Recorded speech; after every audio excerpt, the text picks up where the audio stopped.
Hello students, welcome back. तो जैसे कि आप लोगों को पता है, हम लोग पढ़ रहे हैं नेशनल इनकम। और नेशनल इनकम के पीछे हम लोगों ने सारे मेथड्स कंप्लीट कर लिए थे। अब उसके आगे की कहानी अब हम कंटिन्यू करने वाले हैं। मतलब अब हम लोग जो बचे हुए टॉपिक्स हैं नेशनल इनकम के, वो हम लोग अब ख़त्म करेंगे। तो मुझे उम्मीद है कि आपको पीछे के सारे टॉपिक्स कवर हो गए होंगे और आपको सारी चीज़ें जो समझानी थी वो भी क्लियर हो गई होंगी। तो अब मैं आगे के टॉपिक्स को कवर करना शुरू करता हूँ। ओके, तो एक बार रिकैप देख लेते हैं कि अभी तक हम लोग क्या क्या पढ़ चुके हैं शुरुआत से। तो हम लोगों ने ये पढ़ना शुरू किया था, मैक्रो इकोनॉमिक्स को पढ़ना शुरू किया था, जिसमें हम लोगों ने ये सारे टॉपिक स्टार्टिंग के कवर कर लिए।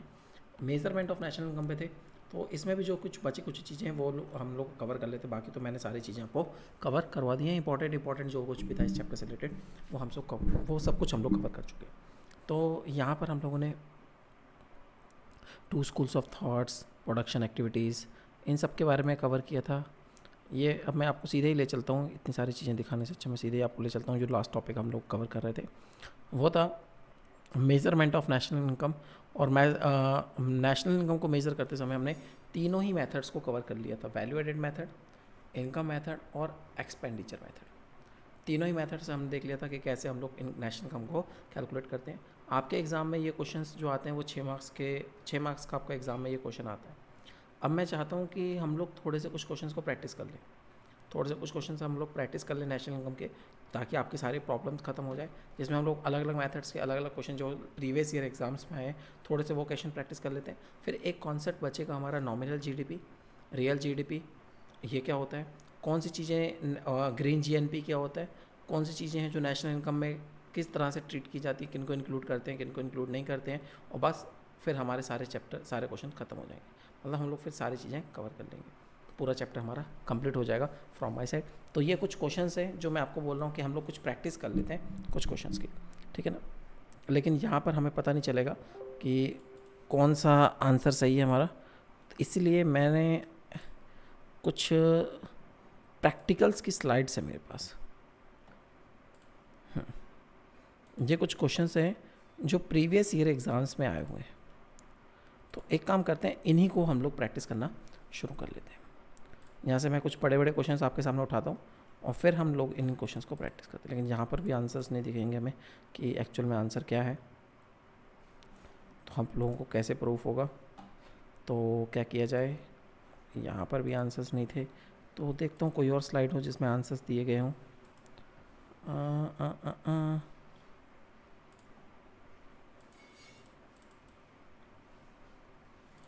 And I practicals previous year questions.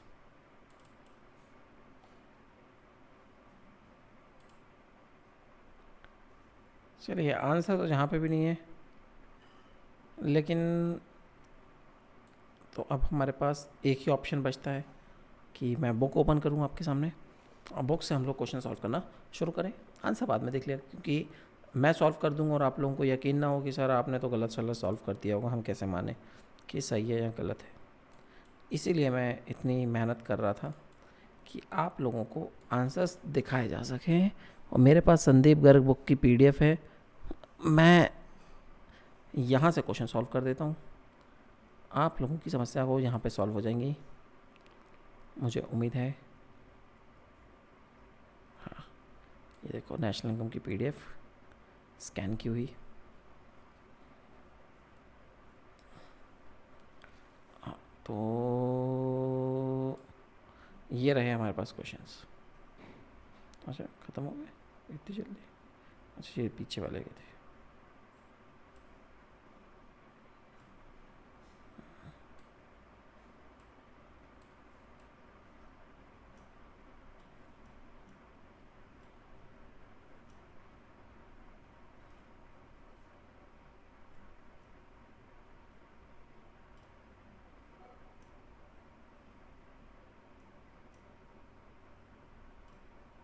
हाँ, फाइनली मिल गए क्वेश्चन मिल गए।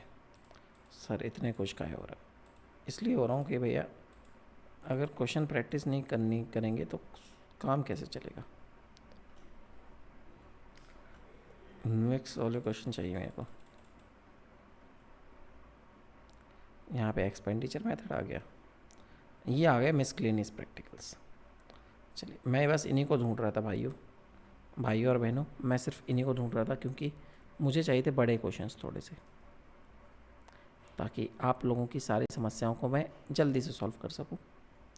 हाँ, तो ये देखिए, यहाँ पे बोल रहा है कि आपको नेशनल इनकम कैलकुलेट करनी है।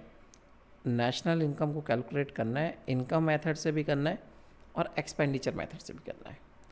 तो दोनों मेथड से आपको नेशनल इनकम निकालनी है। सारा सवाल आपके सामने दिया गया। तो सबसे पहले हम लोग शुरुआत करते हैं इनकम मेथड से।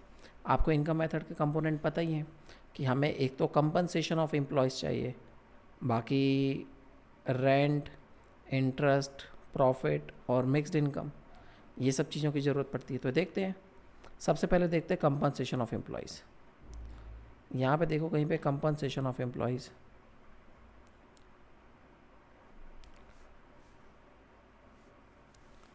यहाँ पर तो मेरे को कंपनसेशन ऑफ एम्प्लॉयज़ ये रहा 250 रुपया।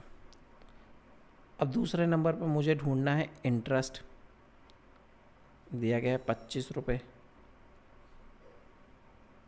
रेंट एंड रॉयल्टी, रेंट ही मिल गया, बहुत है, 75 रुपये। और क्या चाहिए? और चाहिए प्रॉफिट। अब प्रॉफिट तो मुझे नहीं लगता इन लोगों ने सीधे सीधे दिया होगा। अरे दिया है यार, क्या बात करते, बुरा, मैं तो इनको बुरा मानस समझता, ये तो भला मानस निकला, प्रॉफिट भी दिया है। अब क्या चाहिए हमें? अब चाहिए हमें मिक्स्ड इनकम। क्या बात है रे पीड़ू, सब दिया है रे बाबा, एकदम मस्त बाबा, एकदम मस्त, आए लग गई। हाँ, तो 5 5 5 15, उसके बाद 5 और एक 6 और 2 8 और 7 15 और 3 18, 1 इधर 3 और एक 4, 485 क्या निकला आपका? NDPFC, NDPFC निकला 485। और इसमें 485 NDPFC निकला, इसमें प्लस करेंगे NFIA। क्यों? क्योंकि हमें निकालना है NNPFC। तो नेट डोमेस्टिक से नेशनल पर आने के लिए क्या करना पड़ेगा? NFIA प्लस करना पड़ेगा। 485 plus net factor income from abroad, -5 है तो माइनस कर देंगे, तो कितना बचेगा? 480 इज़ आवर NNPFC, 480 करोड़। देखते हैं भगवान, अरे बाबा सही आंसर आया ना बाबा, एकदम झकास, मस्त, फर्स्ट क्लास। हाँ बाबा, एकदम फर्स्ट क्लास आंसर। अब क्या करना है? अब हमें चेक करना है कौन से मेथड से? अब हम मेथड चेक करते हैं एक्सपेंडिचर मेथड से। तो सबसे पहले एक्सपेंडिचर मेथड में प्राइवेट फाइनल कंजप्शन एक्सपेंडिचर यहीं पे लिख लेते हैं 350। Government final expenditure, so gross domestic capital formation, देखो यहाँ पे gross domestic fixed capital formation दिया गया, तो प्लस करेंगे चेंज इन स्टॉक। तो 70 प्लस कितना करना पड़ेगा? चेंज इन स्टॉक दिया गया होगा तो क्लोजिंग स्टॉक दिया है, ओपनिंग स्टॉक दिया है। क्लोजिंग 15 है, ओपनिंग 10 है, मतलब प्लस कितना करना है? 10 करना है। तो ये हो जाएगा 80। और क्या चाहिए हमें? नेट एक्सपोर्ट, इंपोर्ट दिया है, एक्सपोर्ट दिया है 20 और 10, माइनस में 10 आएगा, नेट एक्सपोर्ट -10। तो अपन लोग इसको कितना मान लें? 170 मान लेते हैं। हाँ, फिर बाद में 10 माइनस कर लेंगे, तो 450 और 80, 450 और 80 530 है, 520 आंसर आया 520। क्या निकला ये? GDPMP, ये निकला आपका GDPMP। एक्सपेंडिचर मेथड से तो हम निकालते तो GDPMP निकलता है। एक बार चेक कर लीजिएगा कहीं अगर मेरी कोई मिस्टेक हुई है तो। 450, 100 होता तो 500 प्लस होता, 550 में से नहीं, हाँ 530, 10 520, सही है। तो अब हमें इसमें क्या करना है? अब इसमें हमें प्लस करना पड़ेगा। हमें कहाँ जाना है? NNPFC पर जाना है, तो प्लस करना पड़ेगा, नहीं पहले माइनस करना है डेप्रिसिएशन, हाँ माइनस डेप्रिसिएशन करना है, प्लस NFIA करना है, और मार्केट प्राइस से फैक्टर कॉस्ट पे जाना है तो प्लस NIT करना है, नहीं माइनस NIT करना है, सॉरी, मार्केट प्राइस से फैक्टर कॉस्ट पे जाते हैं तो उल्टा जाते हैं तो माइनस NIT करना है। तो पहले तो डेप्रिसिएशन ढूंढो, कितना दिया गया? 10 दिया रे बाबा, माइनस किया 10, अच्छा प्लस करना है NFIA, लेकिन वो भी माइनस में ही है तो माइनस करो 15, और फिर माइनस करना है NIT, नेट इनडायरेक्ट टैक्सेस, दिया गया होगा कहीं पे नेट इनडायरेक्ट टैक्सेस, सीधे सीधे दिया गया 25, तो माइनस करना है 25। तो कितना माइनस होगा रे बाबा यहाँ से, 40 माइनस होगा 520 में से। तो 40 जैसे माइनस करेंगे 520 में से तो 480 ही यहाँ पे भी आएगा, NNPFC। तो दोनों मेथड से मैंने आपको निकाल कर दिखा दिया, आंसर आएगा हमारा 480 रुपये। ये लोग एक साथ करते हैं लेकिन हमें तो सिर्फ आंसर से मतलब है, हमारा भी आंसर सही आया है। पहले हम लोग वही चीज़ निकालेंगे जिस चीज़ को निकालने के लिए बोला गया है, और फिर हम लोग अपना आंसर ला देंगे।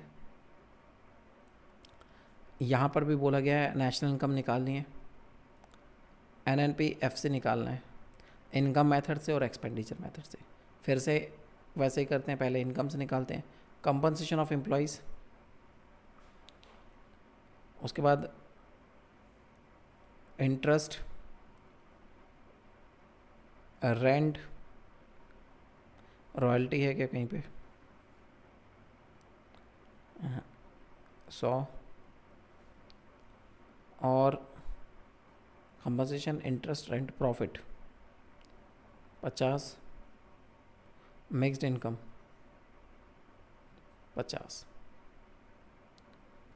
100, 200, 400 और 650। क्या निकला, NDPFC। प्लस करेंगे NFIA, net factor income from abroad, net factor income from abroad 20, 670 हो जाएंगे। कितने हो जाएंगे, 670। आ गया आंसर, नेशनल इनकम से 670 इनकम मेथड से। अब क्या करना है, एक्सपेंडिचर मेथड लेना है। चेंज करते हैं कलर, एक्सपेंडिचर मेथड। सबसे पहले क्या चाहिए एक्सपेंडिचर मेथड में, government final consumption expenditure, private final consumption expenditure. 550 private मिल गया, 60 गवर्नमेंट मिल गया। Gross domestic capital formation, gross fixed capital formation, plus करना पड़ेगा चेंज इन स्टॉक। तो चेंज इन स्टॉक कहाँ पर दिया गया है, सीधे सीधे 20 दिया गया है, तो प्लस 20 कर देंगे तो ये हो जाएगा 140। और क्या चाहिए, नेट एक्सपोर्ट, इंपोर्ट दिया है 20, एक्सपोर्ट दिया 10, आंसर आएगा -10। चलिए पहले इन सबको सॉल्व कर लेते हैं। तो इन तीन को प्लस करके कितना आंसर होगा, 200, 200 और 500, 700, 750। और 750 में से 10 माइनस करेंगे तो 740। ये क्या निकला, GDP-MP। और हमें निकालना क्या है, NNPFC। तो हमें ग्रॉस से नेट पर जाना है, इसमें माइनस डेप करना पड़ेगा। डोमेस्टिक से नेशनल पे जाना है, प्लस NFIA करना पड़ेगा। और मार्केट प्राइस से फैक्टर कॉस्ट पे जाना है तो माइनस NIT करना पड़ेगा। तो डेप्रिसिएशन हमें दिया गया है, कंजप्शन ऑफ फिक्स कैपिटल कितना है, 10 दिया गया है, तो 440 में से -10। NFIA, net factor income from abroad, plus करनी है 20, ठीक है। और हमें करना क्या है, हमें करना है और नेट इनडायरेक्ट टैक्सेस को माइनस। इनडायरेक्ट टैक्सेस दिए गए हैं 100 और सब्सिडीज़ दी गई हैं 20, तो नेट इनडायरेक्ट टैक्सेस कितने आएंगे, 80। 80 को करना है माइनस। तो यहाँ पे टोटल मिलाकर 460 में से 20 प्लस किए तो 460 हो गए, और 460 में से 90 माइनस करेंगे 600, क्या बोल रहा हूँ मैं, 760 हो गए। 740 प्लस 20, 780, 760, और 760 में से माइनस करेंगे 90, तो आ जाएगा 670। This is your answer from expenditure method. ये भी हो गया। ये सारे क्वेश्चन बेटा ऐसे ही सॉल्व करने हैं, किसी भी मेथड को लगा के कर सकते हैं। ये दोनों एक्सपेंडिचर और इनकम के तो देख लिए, कोई वैल्यू एडेड का भी दिख जाए, ये सब वही क्वेश्चन है। तो ये सारे क्वेश्चंस आप लोग सॉल्व कर पाओगे, ये सारे 100 क्वेश्चंस आप लोग सॉल्व कर पाओगे।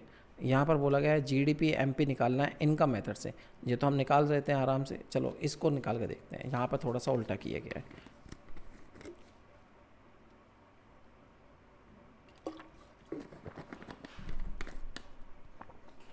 हाँ, तो सबसे पहली बात करते हैं हम लोग इनकम मेथड से। इनकम मेथड से निकालेंगे तो वही, कुछ भी पूछे ये लोग निकालने के लिए, हम तो निकालेंगे वही NDPFC। बाद में कन्वर्ट कर देंगे MP में, GDP-MP में। तो सबसे पहले हमें चाहिए कंपनसेशन ऑफ एम्प्लॉयज़ 240। फिर क्या चाहिए हमें? इंटरेस्ट, रेंट, इंटरेस्ट, प्रॉफिट तीनों एक साथ दिए गए हैं 90। फिर क्या चाहिए हमें? Mixed income 280। तो 40 प्लस 9 और 8 17 और 4 21 और ये हो जाएगा 610। ये हो जाएगा हमारा 610। क्या आया 610? NDPFC। और निकालना क्या है? GDP-MP। नेट से ग्रॉस पर आएंगे, नेट से ग्रॉस पर आएंगे तो क्या करना पड़ेगा? Plus dep. डोमेस्टिक से डोमेस्टिक कोई दिक्कत नहीं है, फैक्टर कॉस्ट है मार्केट प्राइस पे, प्लस NIT, प्लस NIT। तो 610 और प्लस डेप।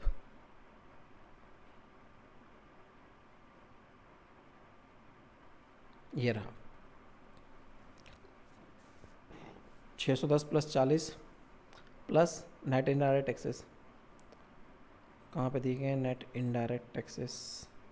इनडायरेक्ट टैक्सेस ये हैं, सब्सिडीज ये हैं, तो 80 हो गया ये, और 80 इनको प्लस करेंगे तो 5 और 8 13, 730। Yes, GDP-MP by income method 730 crore, एकदम सही है। अब हमें निकालना है एक्सपेंडिचर मेथड को यूज़ करके। एक्सपेंडिचर मेथड को यूज़ करके हमें क्या निकालना है? एक्सपेंडिचर मेथड को यूज़ करके निकालना है हमें NDPFC। लेकिन एक्सपेंडिचर मेथड से तो निकलता है GDP-MP, तो बाद में कन्वर्ट कर लेंगे, पहले तो GDP-MP ही निकालेंगे। शुरुआत तो हम लोग GDP-MP से ही करेंगे। तो सबसे पहले प्राइवेट फाइनल कंजप्शन एक्सपेंडिचर दिया गया 510। गवर्नमेंट फाइनल कंजप्शन एक्सपेंडिचर कहाँ पर है? 70। और क्या चाहिए हमें? और हमें चाहिए gross domestic capital formation, gross fix capital formation दी गई है, प्लस चेंज इन स्टॉक। कितना होगा चेंज इन स्टॉक? सामने सामने 30 दिया गया है, 160 हो जाएगा ये, plus net export. Export 50, import 10, -10 answer आएगा। तो -10 बाद में कर लेंगे, पहले प्लस कर ले ज़रा। 7 और 7 14, 6 और 1 7, माइनस नेट एक्सपोर्ट तो करेंगे, तो GDP-MP आ गया 730। GDP-MP है 730, पहुंचाना है इसको NDPFC पर। जब भी GDP-MP हो और उसे NDPFC बनाना हो तो ग्रॉस से नेट पर जाना है, तो माइनस डेप। ग्रॉस से नेट पर जाने के लिए माइनस डेप्रिसिएशन कहाँ पर है? 40 दिया गया है, तो -40 कर देंगे। और मार्केट प्राइस से फैक्टर कॉस्ट पे जाना है तो माइनस करना पड़ेगा NIT, minus NIT। Net indirect taxes वैसे हमें पता है 80, तो 120 माइनस कर दो इसमें से, तो 610 करीब बनेगा आंसर। बिल्कुल 610 आंसर आ गया। तो मैं आपको नेशनल इनकम के प्रैक्टिकल्स करवा रहा था, और मैंने 3-4 क्वेश्चंस आपको पर्याप्त है, मेरे हिसाब से मैंने आपको पर्याप्त प्रैक्टिस करवा दिए, बाकी आप लोग कर सकते हो। तो मैंने आपको जितना भी तीनों मेथड समझाए, इन मेथड्स को अगर आप अच्छे से यूज़ करोगे तो आपका कोई भी क्वेश्चन नहीं बचेगा, आप सारे क्वेश्चंस को बड़े आराम से सॉल्व कर पाओगे। अब मैं कुछ क्वेश्चन ऐसे करवा देता हूँ जिसमें कुछ चीज़ें मिसिंग हैं, कुछ चीज़ें मिसिंग हो जिसमें, जैसे ये तो नॉर्मल चीज़ें हो गई। अब कुछ चीज़ें ऐसी जिसमें, अब ये देखो यहाँ पे बोला गया है कंपनसेशन ऑफ एम्प्लॉयज़ निकालो।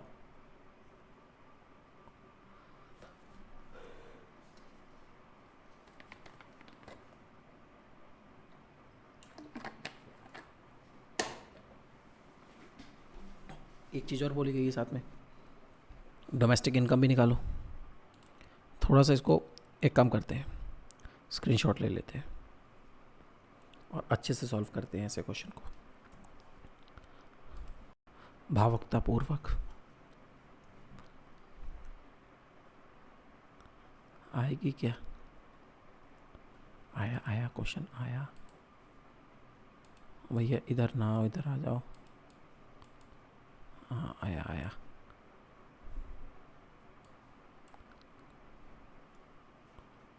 और आजा नीचे। बच्चे बोले सर मजाक कर रहे हो अब तो आप। बेटा मजाक नहीं कर रहा हूँ, यही मजाक कर रहा है हमारे साथ, तो मैं क्या करूँ।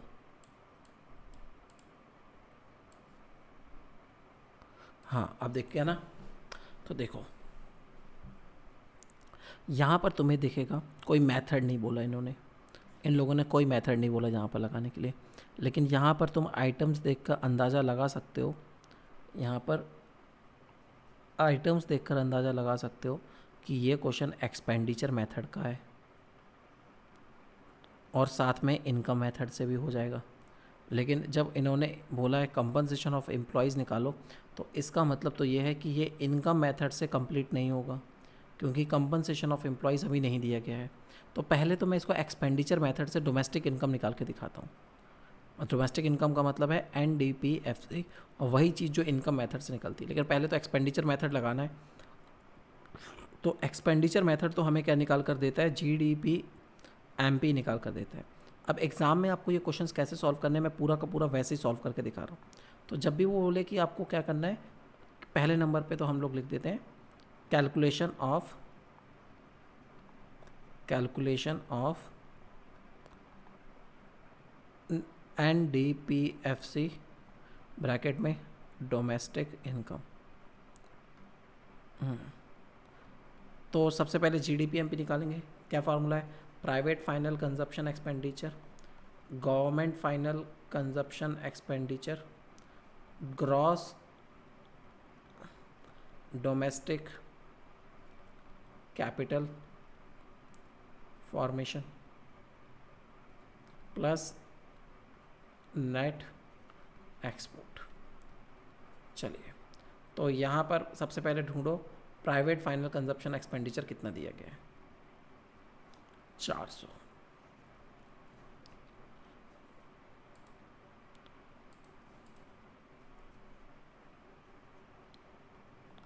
अब देखो गवर्नमेंट फाइनल कंजप्शन एक्सपेंडिचर साफ साफ दिया है 100।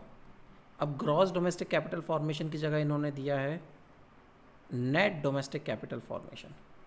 तो नेट डोमेस्टिक कैपिटल फॉर्मेशन को ग्रॉस में कन्वर्ट करने के लिए क्या करना पड़ेगा, इसमें प्लस करना पड़ेगा डेप्रिसिएशन, तो ये नेट की वैल्यू ग्रॉस में कन्वर्ट हो जाएगी। और कंजप्शन ऑफ फिक्स कैपिटल सामने सामने दिया रखा है 10, तो 50 प्लस 10 कर देंगे यहाँ पर, और यहाँ पे लिख देंगे gross domestic capital formation equal to 50 plus 10। अच्छा, नेट एक्सपोर्ट कैसे निकलेगा, इंपोर्ट माइनस एक्सपोर्ट। कितना दिया, नेट एक्सपोर्ट सीधे सीधे दिया गया इस बार 10, तो कोई समस्या ही नहीं है। तो ये सारी चीज़ों को अगर प्लस करेंगे हम, तो GDP MP हमें निकलेगी 570।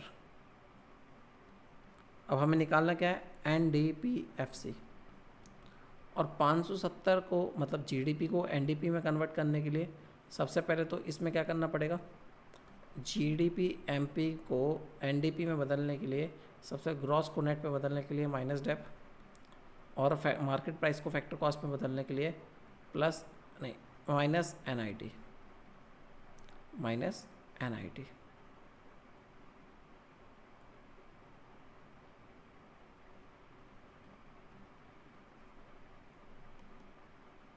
क्या हो गया चल ही नहीं रहा। तो बस इतना ही काम करना है, ग्रॉस को नेट में कन्वर्ट करना है माइनस डेप, और मार्केट प्राइस को फैक्टर कॉस्ट में ले जाना तो माइनस NIT। 570 माइनस डेप्रिसिएशन कितना है, 10, माइनस करना है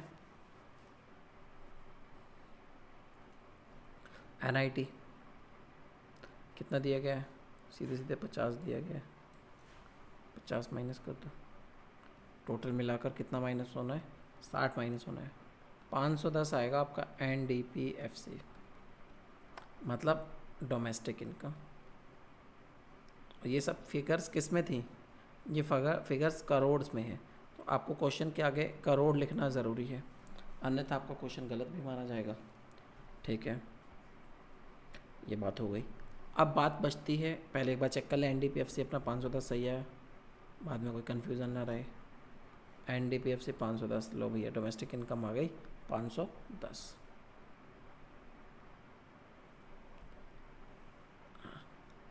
अब क्या निकालना है हमें? अब निकालना है कंपनसेशन ऑफ एम्प्लॉयज़। कहाँ पहुँच गया? अब निकालना है कंपनसेशन ऑफ एम्प्लॉयज़। कैसे निकलता है compensation of employees?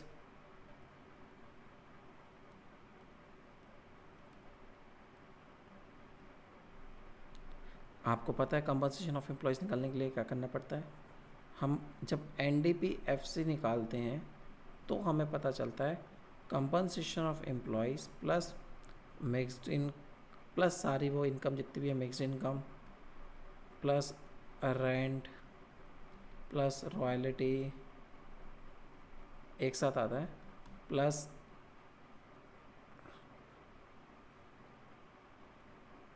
Profit plus interest. ये सब चीज़ें आती हैं तो आता है। इस बार गायब क्या है? Compensation of employees. लेकिन खुशी की बात क्या है? हमें NDPFC तो पहले ही पता है। खुशी की बात ये है, तो हमें पता है NDPFC जो है 510 करोड़ किसके बराबर है? कंपनसेशन ऑफ एम्प्लॉय को X मान लो, जा सीधे लिखा रहने दो। मिक्स्ड इनकम हमें क्वेश्चन में दी गई है 23, लास्ट में दी गई है। मिक्स्ड इनकम सामने सामने दी गई है, कितनी है? 23 है। रेंट एंड रॉयल्टी कितनी दी गई है? 20 है। रेंट एंड रॉयल्टी सीधी सीधी दिया गया 20। प्रॉफिट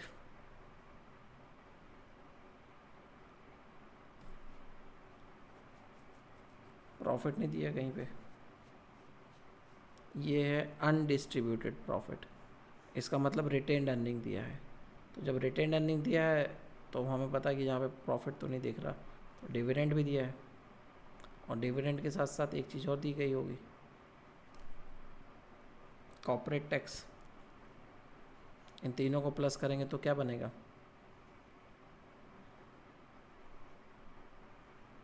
इन तीनों को प्लस करेंगे तो क्या बनेगा? 110 प्लस 22 और 5 37। तो हमें पता है प्रॉफिट कितना है? 37 है। इंटरेस्ट कितना है? 30 है। इंटरेस्ट कितना है? 30 है। तो भैया अब इन सब को प्लस करेंगे अगर, तो क्या होगा? हमें पता चलेगा कि इन सब की वैल्यू कितनी है। तो मैं आपको ऐसे नहीं करता हूँ, मैं आपको श्योरिटी के साथ प्लस करवाता हूँ, क्योंकि मैंने अगर गलती कर दी तो तुम लोग बोलोगे सर आपको प्लस माइनस करने नहीं आता। तो मैं बेइज्जती होने के चांसेस लेना नहीं चाहता बिल्कुल, नहीं तो तुम लोग मेरी बहुत बेइज्जती करोगे।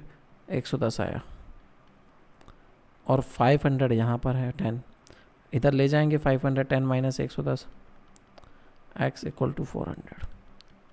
तो हमें पता चला कंपनसेशन ऑफ एम्प्लॉयज़ कितना था? 400 था।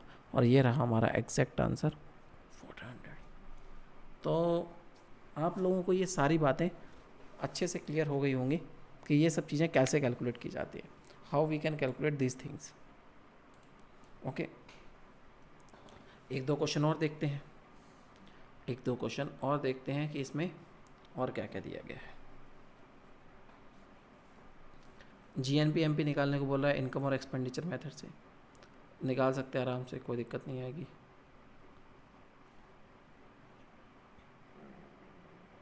यहाँ पे भी,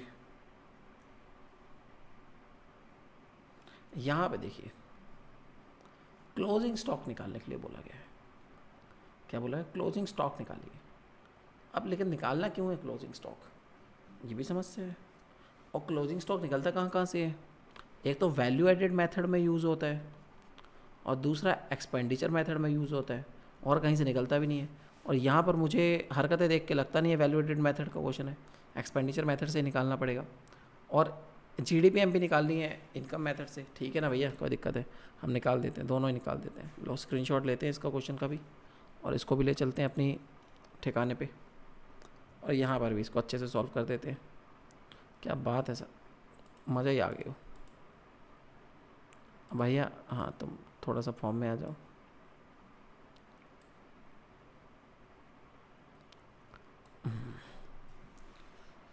सो मच पसीना पसीना आई हैव। तो बात कर रहे हैं हम सबसे पहले इनकम मेथड से GDP-MP निकालने की। चलो पहले यही निकालते हैं, बाकी सब तो भाड़ में जाने देते हैं।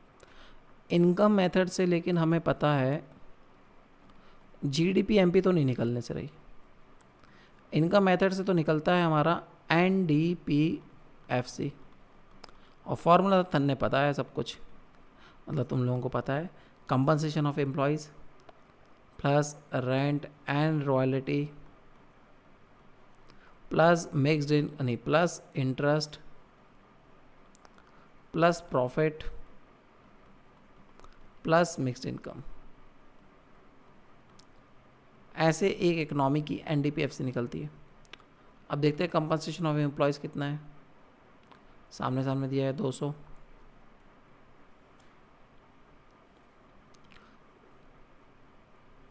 रेंट एंड रॉयल्टी अलग से नहीं दी गई, रॉयल्टी एक ही है 120 प्लस इंटरेस्ट 60 रुपये प्लस प्रॉफिट दिया गया है 250 रुपये प्लस मिक्स्ड इनकम दी गई है 20 रुपये, 20 करोड़ रुपए। इन सब को प्लस करेंगे तो हमें कितना पता चलता है, 20 ऐसे तो टाइम लग जाना है।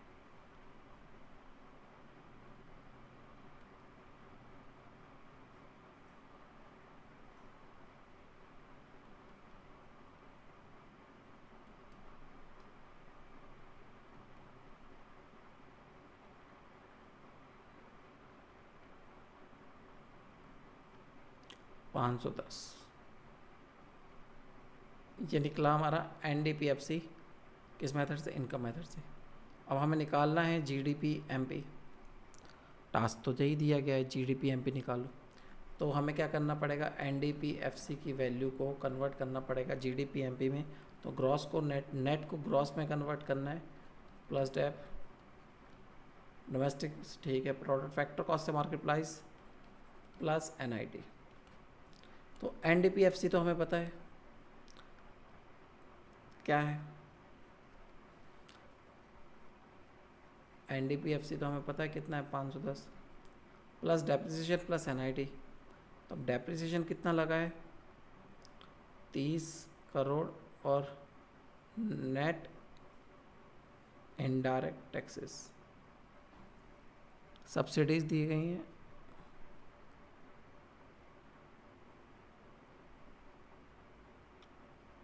अच्छा अच्छा अच्छा,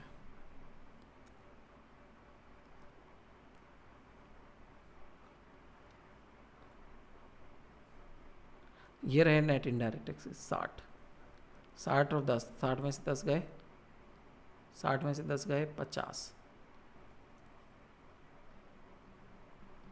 plus net and indirect taxes हो गए। अच्छा क्या कर रहा हूँ मैं अभी, एक मिनट। डेप्रिसिएशन हमें दिया गया है 200 और नेट इनडायरेक्ट टैक्सेस दिए गए हैं 60 में से 10 माइनस के 50, तो 200 और लिखना ज़रूरी है बस। किसका बात कर रहा हूँ, कंपनसेशन ऑफ एम्प्लॉयज नहीं, consumption of fix capital, sorry depreciation तो ये है 30, तो 30 बस करना पड़ेगा। 80 और प्लस कर तो 590 आ गया। तो जब 590 आ गया, आंसर भी चेक कर लेते कितना आएगा।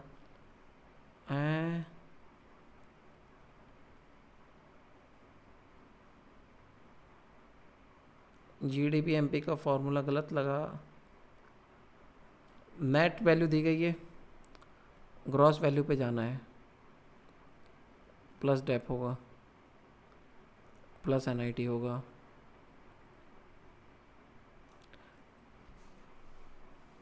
हम्म 510 आया था इनका आंसर।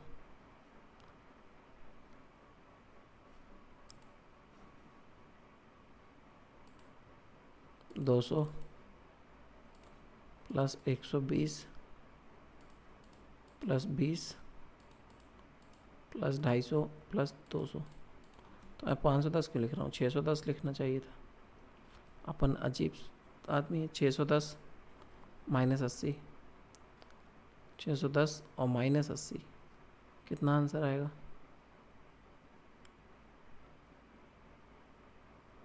637।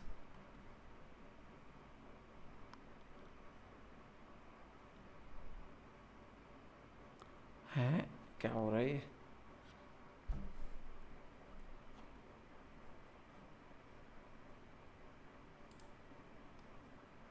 कंपनसेशन एक बार फिर से मैच करें ज़रा।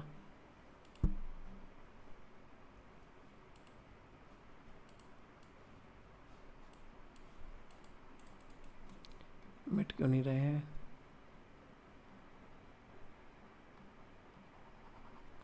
पेन टैब ही नहीं चल रहा।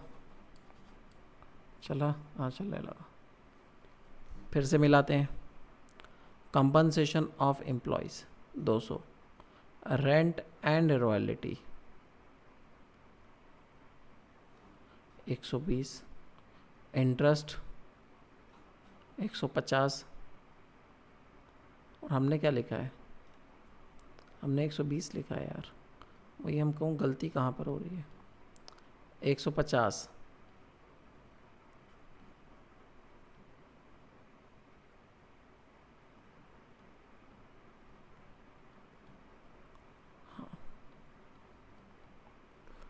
Interest and profit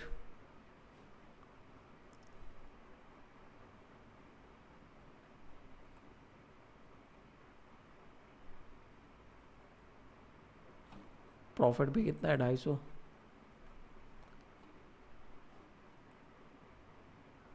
mixed income 200।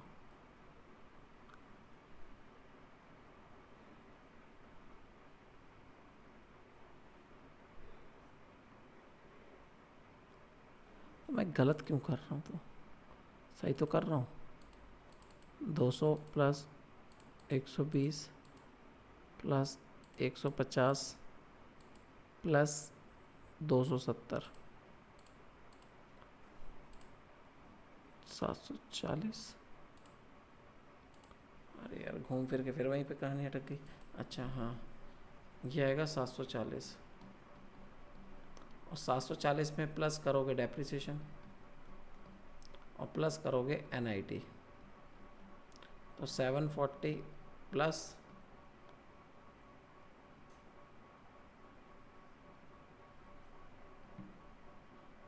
50 plus 80, 50 plus 30 equal to 80।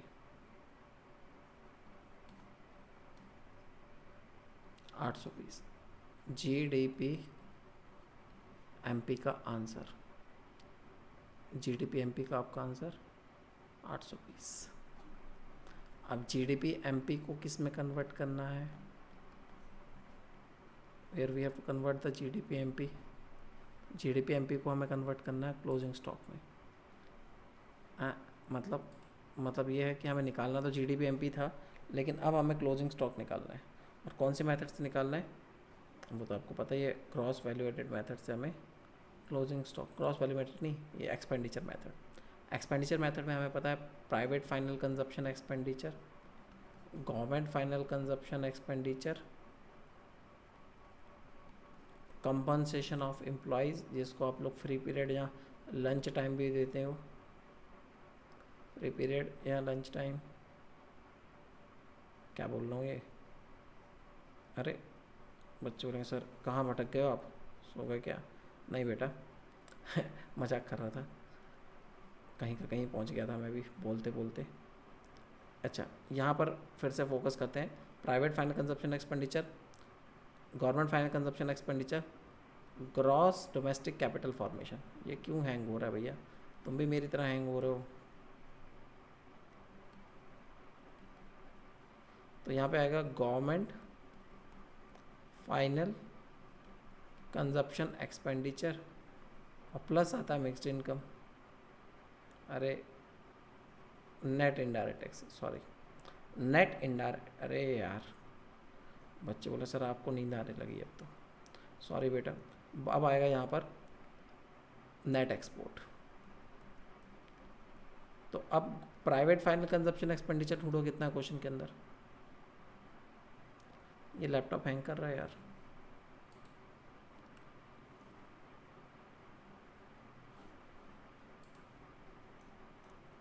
क्या चाहिए? Private final consumption expenditure 450, government final consumption expenditure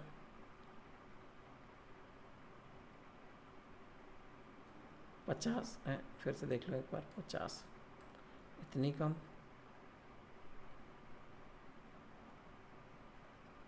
अरे यार ये क्या हो गया। Plus good gross domestic capital formation, यहाँ पे दिया गया है नेट डोमेस्टिक, कहाँ पर है यार, gross domestic fixed capital formation, plus करना पड़ेगा चेंज इन स्टॉक, प्लस करना पड़ेगा change in stock. Gross fixed capital formation दिया गया है, और चेंज इन स्टॉक कैसे निकालते हैं, ओपनिंग स्टॉक से माइनस करके क्लोजिंग स्टॉक को, ऐसे करते हैं, ओपनिंग स्टॉक को माइनस करते हैं क्लोजिंग स्टॉक से। तो opening stock minus closing stock, लेकिन किस वैल्यू में, ग्रॉस फिक्स्ड कैपिटल फॉर्मेशन की वैल्यू में। कहाँ पे दिखा है ग्रॉस फिक्स्ड कैपिटल फॉर्मेशन 300, तो वैसे एंट्री तो ये ऐसे होनी थी 300 माइनस 300 में से हमें क्या करना था, माइनस करना था, हमें चाहिए क्या है, ग्रॉस फाइनल कंजप्शन एक्सपेंडिचर, और यहाँ पर हमें दिया गया है ग्रॉस फिक्स्ड कैपिटल फॉर्मेशन, तो इसमें माइनस नहीं करना, इसमें हमें प्लस करना है चेंज इन स्टॉक। और चेंज इन स्टॉक कैसे निकलता है वो आपको बताता हूँ। प्लस नेट एक्सपोर्ट, और देख लें ज़रा इसका भी, -10। तो अब इस बात को ऐसे लिख सकते हैं, 500 plus 300 plus change in stock, change in stock. अब ये तो ठीक है चेंज इन स्टॉक, अब चेंज इन स्टॉक को रिप्लेस करें किसके साथ, closing stock minus opening stock, closing stock minus opening stock. Closing stock कितना है यहाँ पर, क्लोजिंग स्टॉक कितना है, यहाँ पे क्लोजिंग स्टॉक दिया गया कहीं पे, ओपनिंग दिया गया, अरे यार सर कैसी बात करते हो, क्लोजिंग स्टॉक तो निकाल नहीं, ओपनिंग स्टॉक दिया गया है।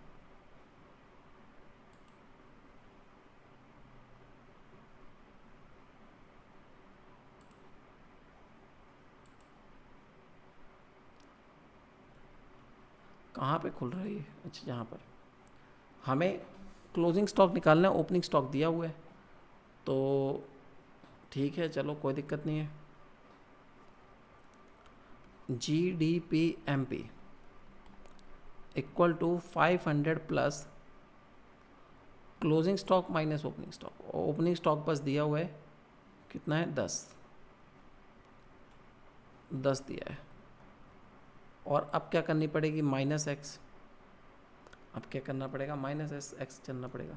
अच्छा जहाँ पे तो GDP/MP हमारे निकाल रहे हैं, एक जगह पे तो हम GDP/MP वैसे निकाल चुके हैं, 520 है, तो ये तो हमें पता है GDP/MP कितने आने वाली है, 520, क्योंकि यहाँ पे तो हमने वैसे निकाल 520 नहीं सॉरी 820, GDP/MP हमारी वैसे ही 820 आने वाली है, और 500 यहाँ पर ले जाएंगे तो माइनस का 500 हो जाएगा, और इक्वल टू होगा 10 - x। तो ये बातें करते हुए अब यहाँ पर कितना बचेगा, 500 माइनस करेंगे तो 320, और माइनस करेंगे 10 और इधर आ जाएगा इक्वल टू -x, ये बचेगा 310 इक्वल टू x, और ये निकल गया आपका ओपनिंग स्टॉक जो भी था, क्लोजिंग स्टॉक जो भी मिसिंग था, वो वैल्यू पता चल गई हमें यहाँ से।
ये रहा आपका, हम लोग क्वेश्चन कौन सा सॉल्व कर रहे हैं यार, क्वेश्चन सॉल्व कर रहे हैं 43 में, आंसर देख रहा हूँ जाने कौन सा। ये रहा 820 करोड़ आपका आएगा इनकम मेथड से जीडीपी, और 40 करोड़ आएगा आपका क्लोजिंग स्टॉक। और अपना कितना है, अपना तो बहुत ज़्यादा आ रहा है। कहाँ पर कर रहे थे हम लोग,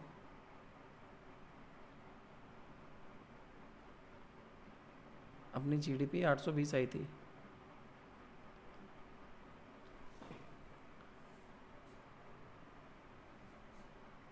अरे यार यहाँ पे गलत कर दिया क्या अपन लोगों ने, इस 300 को तो मैं खा ही गया, सॉरी सॉरी। वो एक दौरा सा पड़ा था ना बीच में नींद का थोड़ा सा, ऐसे मुझे दौरे अक्सर पड़ते रहते, पता नहीं क्या होता है, 2-3 मिनट के लिए एकदम से नींद आएगी फिर गायब हो जाती है, और फिर पता नहीं कितनी देर तक नहीं आती है। तो अब देखो कितना वो छोटा सा दौरा था, लेकिन उसने मेरे को पूरा डिस्टर्ब करके रख दिया क्वेश्चन को। कोई बात नहीं, अक्सर ऐसा हो जाता है। तो यहाँ पर हमें क्या दिया गया था, यहाँ पर हमको 500 रुपये इन दोनों को टोटल करके आ गया, 300 प्लस चेंज इन स्टॉक निकालना था, तो closing stock minus opening stock करना था, चेंज इन स्टॉक करना था, तो ये टोटल मान के चलते हैं 800 हो गया। और एक तो जीडीपी एमपी हमें दी गई है 820, 820 माइनस करना था इधर चेंज इन स्टॉक कितना, चेंज इन स्टॉक में कितना था, closing stock minus opening stock था, ओपनिंग स्टॉक। अच्छा इसी को मैं आगे ले चलता हूँ, इसको हटा देता हूँ। तो 800 से 820 जब माइनस होंगे, और यहाँ पर बचेगा हमारा सिर्फ और सिर्फ, सिर्फ और सिर्फ क्लोजिंग स्टॉक और ओपनिंग स्टॉक। तो क्लोजिंग स्टॉक तो हमें निकालने का है, ओपनिंग स्टॉक कहाँ है, यहाँ पर 10 दिया गया है, तो यहाँ पर x माइनस 10 हो जाएगा, यहाँ पे 20 बचेगा, यहाँ पे x माइनस 10 ही होगा, और जो 20 प्लस 10 हो जाएगा इक्वल टू x, आंसर आ जाएगा 30 इक्वल टू आपका जो भी था x क्या था आपका क्लोजिंग स्टॉक। तो क्लोजिंग स्टॉक आपका x हो जाएगा 30। तो अब शायद हमारा आंसर करेक्ट है, अभी भी गलत है यार, कहाँ पर गलती हो रही है कोई बताएगा मेरे को। चलिए अब आंसर में ही देख लेते हैं, नहीं आंसर में नहीं देखेंगे हम लोग, हम नॉर्मली सॉल्व करके दिखाएंगे आपको। सर आपने तो मुझे बीड़ा उठा लिया, अब हम लोगों को लेट कर रहे हो आप इस चक्कर में। नहीं भैया हम तो भावुक हो गया हूँ, मैंने सोते सोते कुछ बोलते बोलते कुछ गलत लिख दिया है, इसलिए वजह से ऐसा हो रहा है। तो हम ऐसा नहीं होने देंगे, हम इसको पूरा सॉल्व करेंगे। क्यों भैया गलती हो रही है ऐसी, ऑल इज़ वेल क्यों भैया क्यों। तो देखो ये 4 चीज़ें हैं हमें दी गई हैं, तो हम पहले तो जीडीपी एमपी की वैल्यू हमारी 820 है, ये बिल्कुल पूरी तरह से सत्य है, हाँ 820 है, तो इसमें तो कोई दिक्कत नहीं है।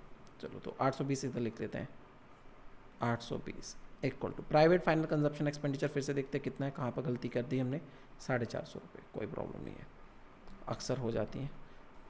गवर्नमेंट फाइनल कंजप्शन एक्सपेंडिचर कितना दिया गया है, 50 दिया गया है, कोई दिक्कत नहीं है ये भी।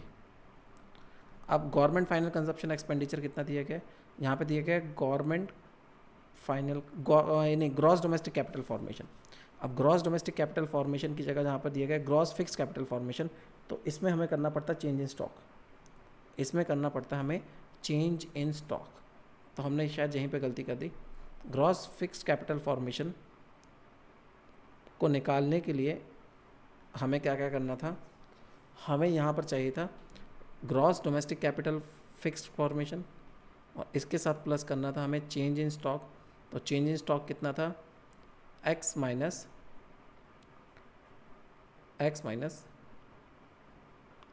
Closing stock minus opening stock कितना है 10, और ये ब्रैकेट को बंद करके हमारा नेट एक्सपोर्ट कितना था। अच्छा नेट एक्सपोर्ट भी भूल गया था क्या मैं, नेट एक्सपोर्ट दिया गया था -10, वही यही गलती हो गई थी लास्ट में, नेट एक्सपोर्ट तो मैंने देखा ही नहीं था ध्यान से, मैं कहूँ मैंने क्या किया, -10 ये भी तो था। चलिए कोई बात नहीं, अक्सर मैं कहूँ ऐसा कैसे होने लगा, मेरे से क्वेश्चन गलत होने लगे, ऐसा कैसे कर सकता हूँ मैं, how I can do it. Teacher होके मैंने आंसर कैसे गलत कर दिया था, तो वो नींद का असर था जो दिखा था।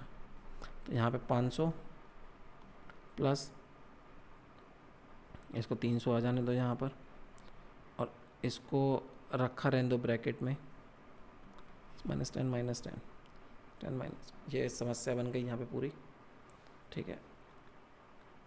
हाँ, तो मैंने जैसे ही 500 और 300 800 को जहाँ पे ले जाऊँगा, 820 में से माइनस करूँगा तो यहाँ पे बचेगा x माइनस 20, यहाँ पर बचेगा 20 और यहाँ पे होगा x माइनस 20, और जब मैं 20 प्लस 20 लूँगा तो यहाँ पर आंसर आ जाएगा x इक्वल टू 40। ये यहाँ पर हमारा आंसर आ गया।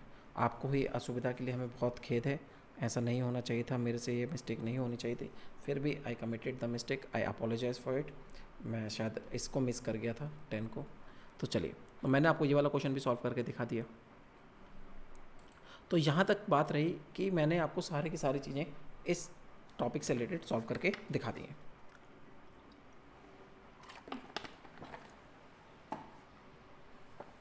अब मैं बात करता हूँ आगे, अब मैं बात करता हूँ थोड़ा सा और आगे। कुछ क्वेश्चंस ऐसे हैं बुकी के अंदर जो हमें कभी बार और भी परेशान करते हैं, जैसे जिसमें वैल्यू एडिड मेथड के कुछ क्वेश्चंस हैं, उनको भी मैं सॉल्व करके दिखा देता हूँ, जो थोड़ा सा परेशान करते हैं। और फिर मेरे हिसाब से हम लोग तीनों ही मेथड को ख़त्म कर दिए, तो फिर हमारे सामने कोई समस्या नहीं बचेगी। एक बार मैं आपको वैल्यू एडिड मेथड के भी कुछ क्वेश्चंस निकाल के दिखा देता हूँ। वो है कुछ क्वेश्चंस उसमें ऐसे आते हैं जो आपको प्रॉब्लम क्रिएट कर सकते हैं, तो हम लोग उनको भी सॉल्व कर ही लेते हैं, एक लाइन से उनको भी सॉल्व करते हुए चलते हैं।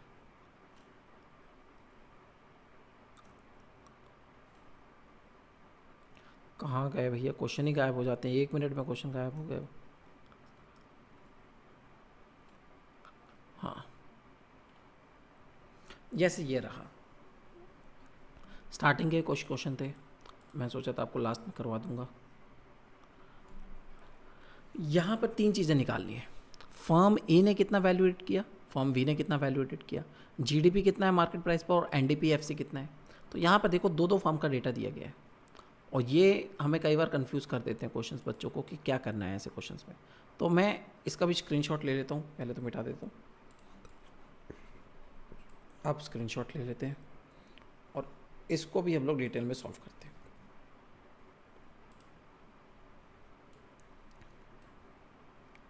इसको भी हम लोग डिटेल में सॉल्व करेंगे। अरे यार, ये हैंग हो रहा है लैपटॉप, अरे यार, माय लैपटॉप जो है वो हैंग कर रही है। भैया तुम्हें क्या हो गया? अब वो 3 दिन से शट डाउन नहीं हुआ है लैपटॉप, तो हैंग तो करेगा ही, मुझे पता है। चलिए, तो कोई नहीं, हम भी कोई कम नहीं हैं, हम भी झेल लेंगे। कम तो नहीं है लेकिन हाँ झेल लेंगे। जो कितना स्लो चल रहा है। हाँ, तो ठीक है, हमें वैल्यू एडेड निकालना है फर्म ए का और फर्म बी का। देखते हैं, चलो। सबसे पहले आपको पता है क्रॉस वैल्यू एडेड जब निकाला जाता है GVA, तो वो मार्केट प्राइस पर निकलता है और उसका फॉर्मूला होता है आउटपुट जितना भी है उसमें से माइनस कर दो इंटरमीडिएट कंजप्शन। तो पहले यही काम हम करते हैं फर्म ए के साथ, सबसे पहले यही काम करते हैं फर्म ए के साथ, GVA ऑफ फर्म ए। ठीक है, तो हमें आउटपुट चाहिए फर्म ए का। Sale by firm B to general government कोई फ़ायदे का काम नहीं है। Sale by firm A, firm A ने सेल की है 500 रुपये की, टोटल सेल आ गई फर्म ए की। अब क्या चाहिए? Change in stock. Sales by firm B to household, change in stock of firm A, change in stock भी दिया गया 20। अच्छा, इंटरमीडिएट कंजप्शन देखेंगे, closing stock of firm B, closing opening stock, purchase by firm A, ये दिया गया intermediate consumption, consumption of fix capital 320। तो बस यहाँ पर हमारा सारा काम हो गया। हमें क्या चाहिए था? 520 माइनस 320, और हमें पता चल गया GVA ऑफ फर्म ए कितना है? 200। फर्म ए का तो सामने सामने निकल गया, जो जो चाहिए था वो सब लिखा था। लेकिन अब फर्म बी का निकालते हैं। GVA ऑफ फर्म बी तो यहाँ पर भी हमें क्या चाहिए, आउटपुट चाहिए और साथ में हमें इंटरमीडिएट कंजप्शन भी चाहिए। अब आउटपुट कैसे पता चलेगा फर्म बी का, फर्म बी की सेल्स देखते हैं कैसी कैसी सेल्स की है फर्म ने। Firm sales by firm B to general government, कुछ सेल्स की है जनरल गवर्नमेंट को, तो टोटल सेल्स चाहिए हमें, तो हम एक साइड पे लिखते जाते हैं sales by firm B to household. अच्छा, जनरल गवर्नमेंट के साथ साथ हाउस होल्ड्स को भी बेचा है। उसके बाद closing stock and opening stock firm B का दिया गया है, तो चेंज इन स्टॉक हमारे सामने निकल आ रहा है, सीधे सीधे क्लोजिंग में से ओपनिंग माइनस करेंगे तो 10 निकल आएगा। तो यहाँ पे चेंज इन स्टॉक तो प्लस कर देंगे 10। अब मुझे पहले बाकी चीज़ें पता चल जाएं। Sales by firm A to B, मतलब फर्म ए ने बी को जो बेचा है तो बी ने खरीदा है, और बी के लिए यही क्या हो जाएगा, इंटरमीडिएट कंजप्शन, यही कहलाएगा इंटरमीडिएट कंजप्शन। तो मुझे तो इसकी सेल्स पूरी पता चल गई, 450। 450 किसकी सेल्स है, ओपनिंग क्लोजिंग माइनस ओपनिंग किया तो 10 है। इंटरमीडिएट कंजप्शन वही है जो इसने फर्म ए से खरीदा है। कितने का खरीदा है इसने फर्म ए से, इसने फर्म ए से खरीदा है सामान। Sales by firm A to B, A ने बी को जो सेल्स किया वो 200 का किया है। तो अब यहाँ पर फर्म बी का 460 माइनस 200 इक्वल टू 260, ये आंसर आएगा। अब 260 आंसर आया, कोई समस्या नहीं है। हमें जीवीए पता चल गया फर्म ए का और फर्म बी का। अरे यार क्या बंद हो गया ये तो,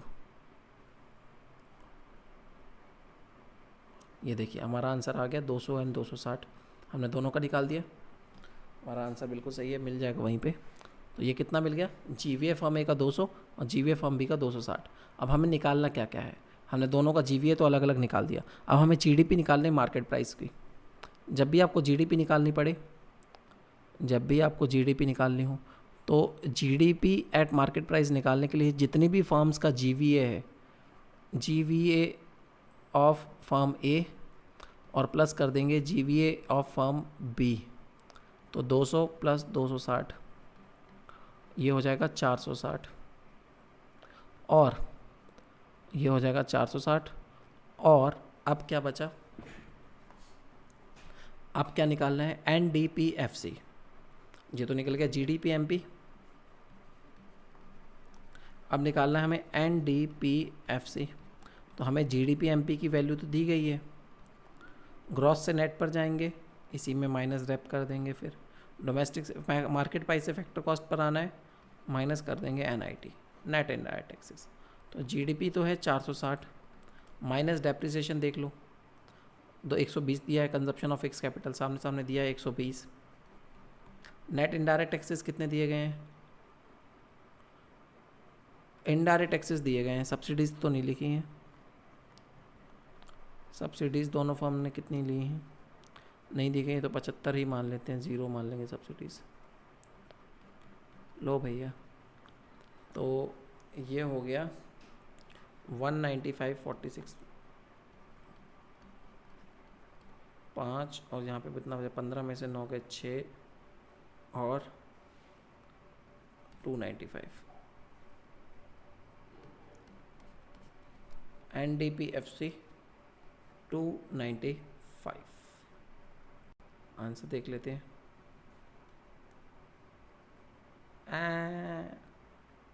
460 था, 460 था जीडीपीएमपी, और ये क्यों गलत हो गया, मैंने आंसर कुछ गलत किया,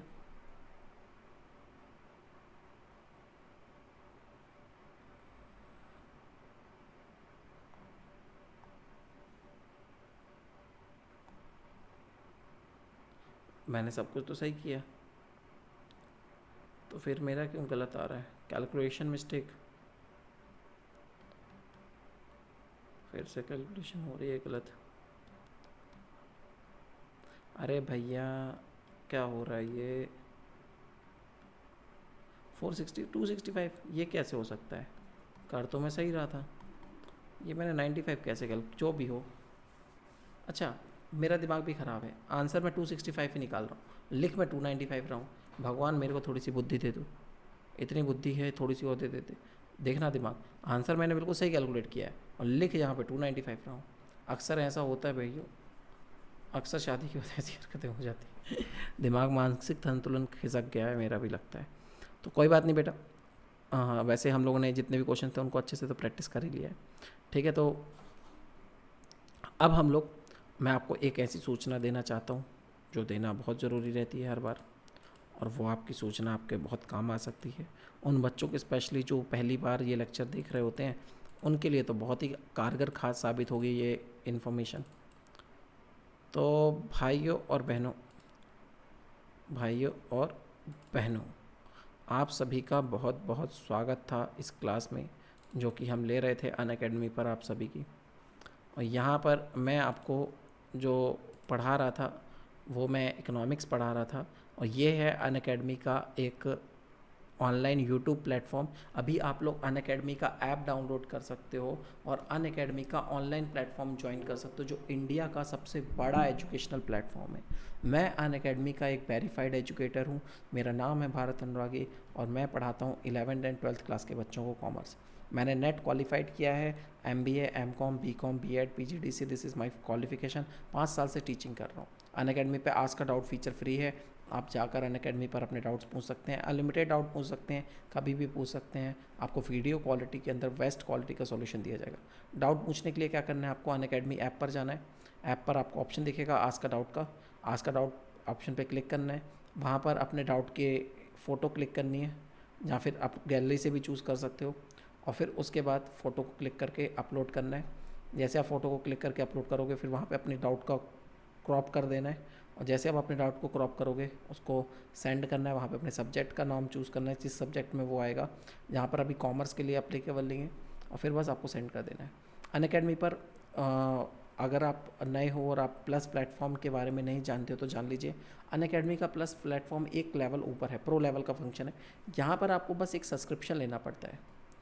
जैसे ही आप एक सब्सक्रिप्शन लेते हो, आपको घर बैठे सभी एजुकेटर से पढ़ने का मौका मिलता है। अनलिमिटेड एक्सेस मिलता है सभी कोर्सेज का। इंडिया के टॉप एजुकेटर से पढ़ सकते हो। Regular doubt clearing session, complete syllabus coverage, mentorship, study material, practice sessions, live test series, batch courses, ये सब मिलते हैं आपको अनअकैडमी के साथ।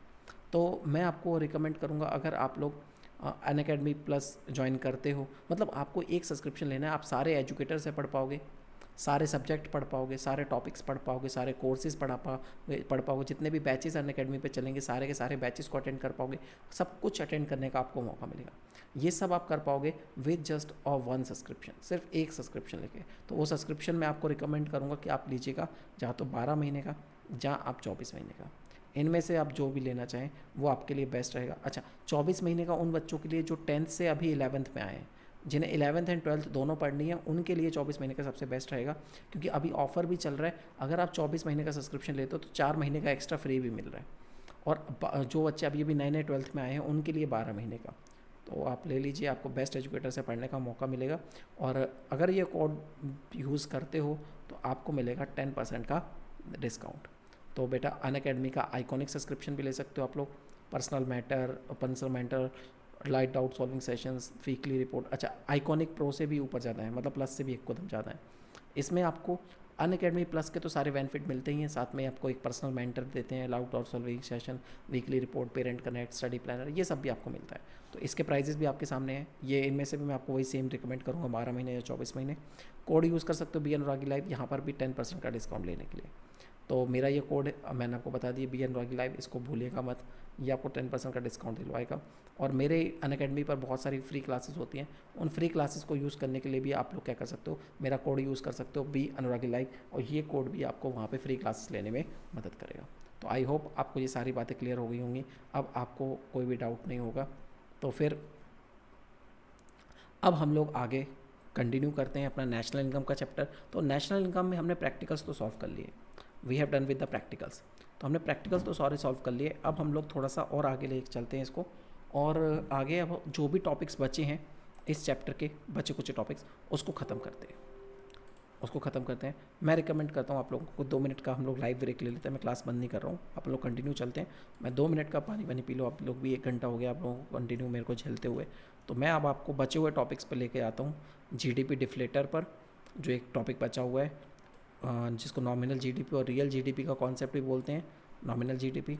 और फिर हम लोग इस कॉन्सेप्ट को झेलने के बाद, मतलब पढ़ने के बाद, कुछ एक टॉपिक और बचा है, फिर हमारा ये चैप्टर ख़त्म हो जाएगा।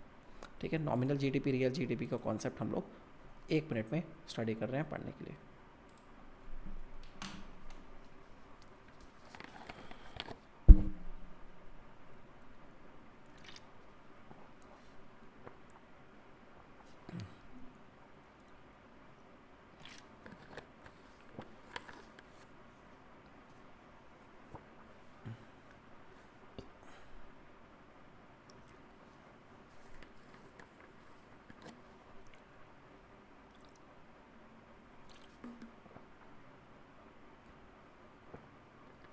चलिए तो शुरू करते हैं फिर। बच्चे बोल रहे हैं सर इतनी जल्दी मत शुरू करिए। चलिए आप लोग 1 मिनट का और ब्रेक ले लीजिए मेरी तरफ से।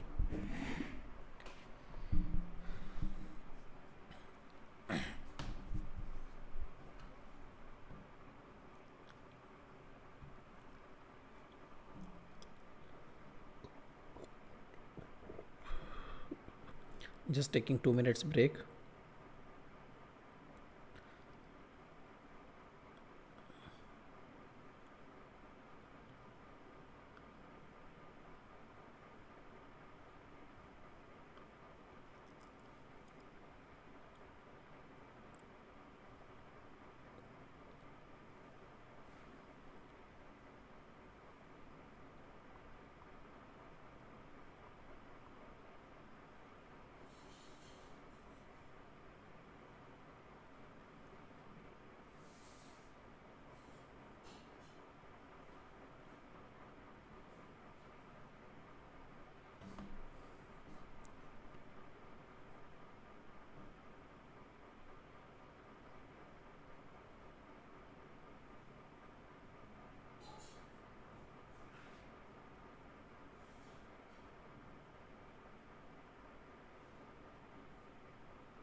तो शुरू करते हैं फिर आगे की क्लास।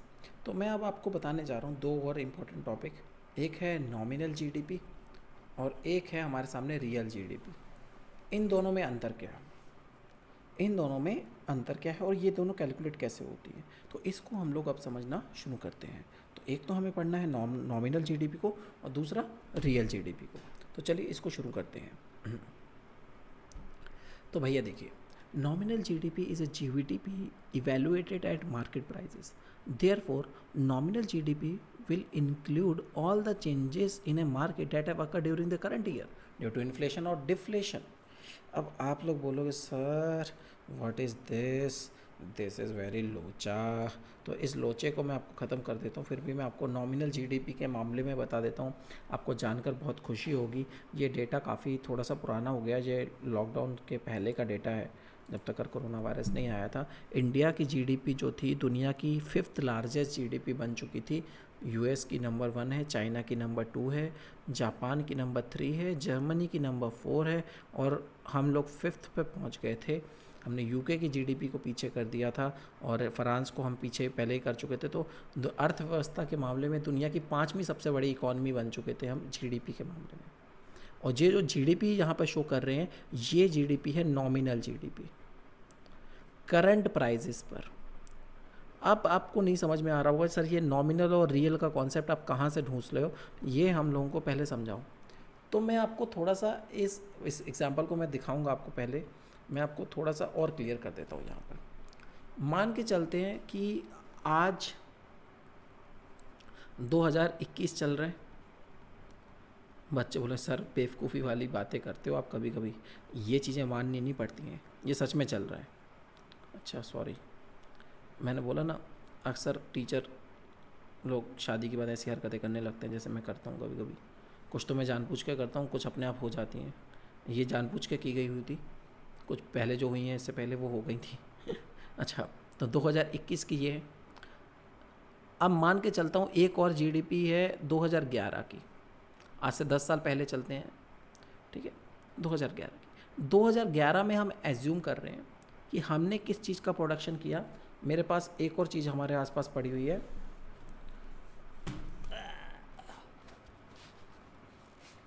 टीवी नहीं है भाइयों, दिस इज़ लैपटॉप। दिखा देता हूँ, लैपटॉप ही है, पेटी वेटी नहीं है कोई, देख रहे हो, हाँ दिख गया होगा। इसी चीज़ का प्रोडक्शन किया। मान के चलना है हमें, ठीक है ना, भावुक नहीं होना है। वी हैव प्रोड्यूस्ड, नहीं, वी हैव मैन्युफैक्चर्ड, हमने 2011 में 10 लैपटॉप मैन्युफैक्चर किए, किसी भी कॉन्फ़िगरेशन की किए हो, मान लो 10 लैपटॉप मैन्युफैक्चर किए किसी की एक कॉन्फ़िगरेशन के, और हर एक लैपटॉप की उस समय कीमत थी, हर एक लैपटॉप की उस समय कीमत थी 30,000 रुपये, 30,000 रुपीज़ पर लैपटॉप, ठीक है। तो टोटल मिलाकर हमारी उस समय की जीडीपी जो रही होगी, मार्केट प्राइस पे ले लो, उस समय की जो जीडीपी रही होगी वो रही होगी 3 लाख रुपए की, 3 लाख रुपए की जीडीपी रही होगी। बोले ठीक है सर, ये बात तो समझ में आ गई। अब आज 2021 की बात करते हैं। 2021 में भी हमने यही सेम लैपटॉप मैन्युफैक्चर किए।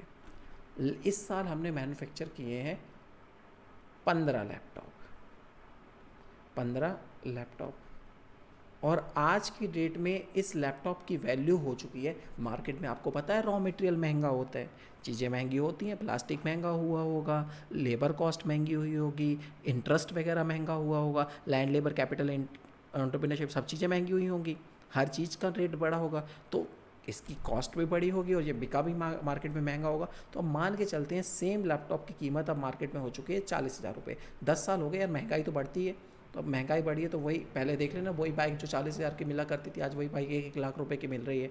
वही बाइक मैंने खरीदी थी 3 साल पहले 70,000 यानी 80,000 रुपीज़ की थी, आज वही बाइक 1,07,000 रुपये की आ रही है। तो भाई साहब क्या हो रहा है, वही चीज़ महंगी हो रही है कि नहीं हो रही है? तो भैया ठीक है 40,000 रुपये की, तो अब जरा मल्टीप्लाई करके देखते हैं। तो इस साल हमने कितने की जीडीपी अब इस साल की जीडीपी कितनी निकली 2021 की, बात कर रहा हूँ 2020-21 की, ठीक है, जो अभी कंप्लीट हुआ। 2021-22 अभी कंप्लीट होगा अगले साल। तो 2020-21 में जो हमने जीडीपी निकाली वो कितनी निकली, 40,000 इंटू 15, तो ये तो हो गया भाई साहब 6 लाख। ओ माय गॉड बेटा, GDP equal to double, GDP equal to double. बच्चे बोलेंगे सर जीडीपी डबल हो गई, 2011 में आप जितनी जीडीपी प्रोड्यूस करते थे 2021 में तो वो डबल हो गई बेटा। लेकिन आपने यहाँ पर एक चीज़ मिस कर दी, वो था इन्फ्लेशन। चीज़ों के दाम भी तो बढ़ गए। अब अगर मुझे जानना है कि एक्चुअल में, अब मुझे जानना है कि एक्चुअल में इस साल जीडीपी में कितनी बढ़ोतरी हुई है। I want to just know that how much actually we have increase in our GDP this year. Sir GDP कितनी इंक्रीज हुई है after ignoring the inflation. Inflation को पूरी तरह से हटाने के बाद आज की डेट में हमारी जीडीपी कितनी है। तो हमें इस आउटपुट को इस प्राइस की जगह बेस ईयर के प्राइजेस के साथ एडजस्ट करना पड़ेगा। मतलब बेस ईयर वही जिस साल की जीडीपी के साथ हम कंपेयर करना चाहते हैं, और उस ईयर के प्राइजेस तो थे 30,000। तो अब मैं 15 लैपटॉप को मल्टीप्लाई अगर करूँगा 30,000 रुपये के साथ, तो मुझे पता चलेगा कि मेरी जीडीपी जो हुई है एक्चुअल में उस ईयर के कंपैरिजन में इस साल जो हुई है वो 4.5 लाख रुपए की हुई है। पहले मैं कितने था, पहले मैं 3 लाख रुपए के गुड्स बना रहा था, अब मैं 4,50,000 के गुड्स बना रहा हूँ उसी सेम प्राइस पर जिस प्राइस पर पहले था।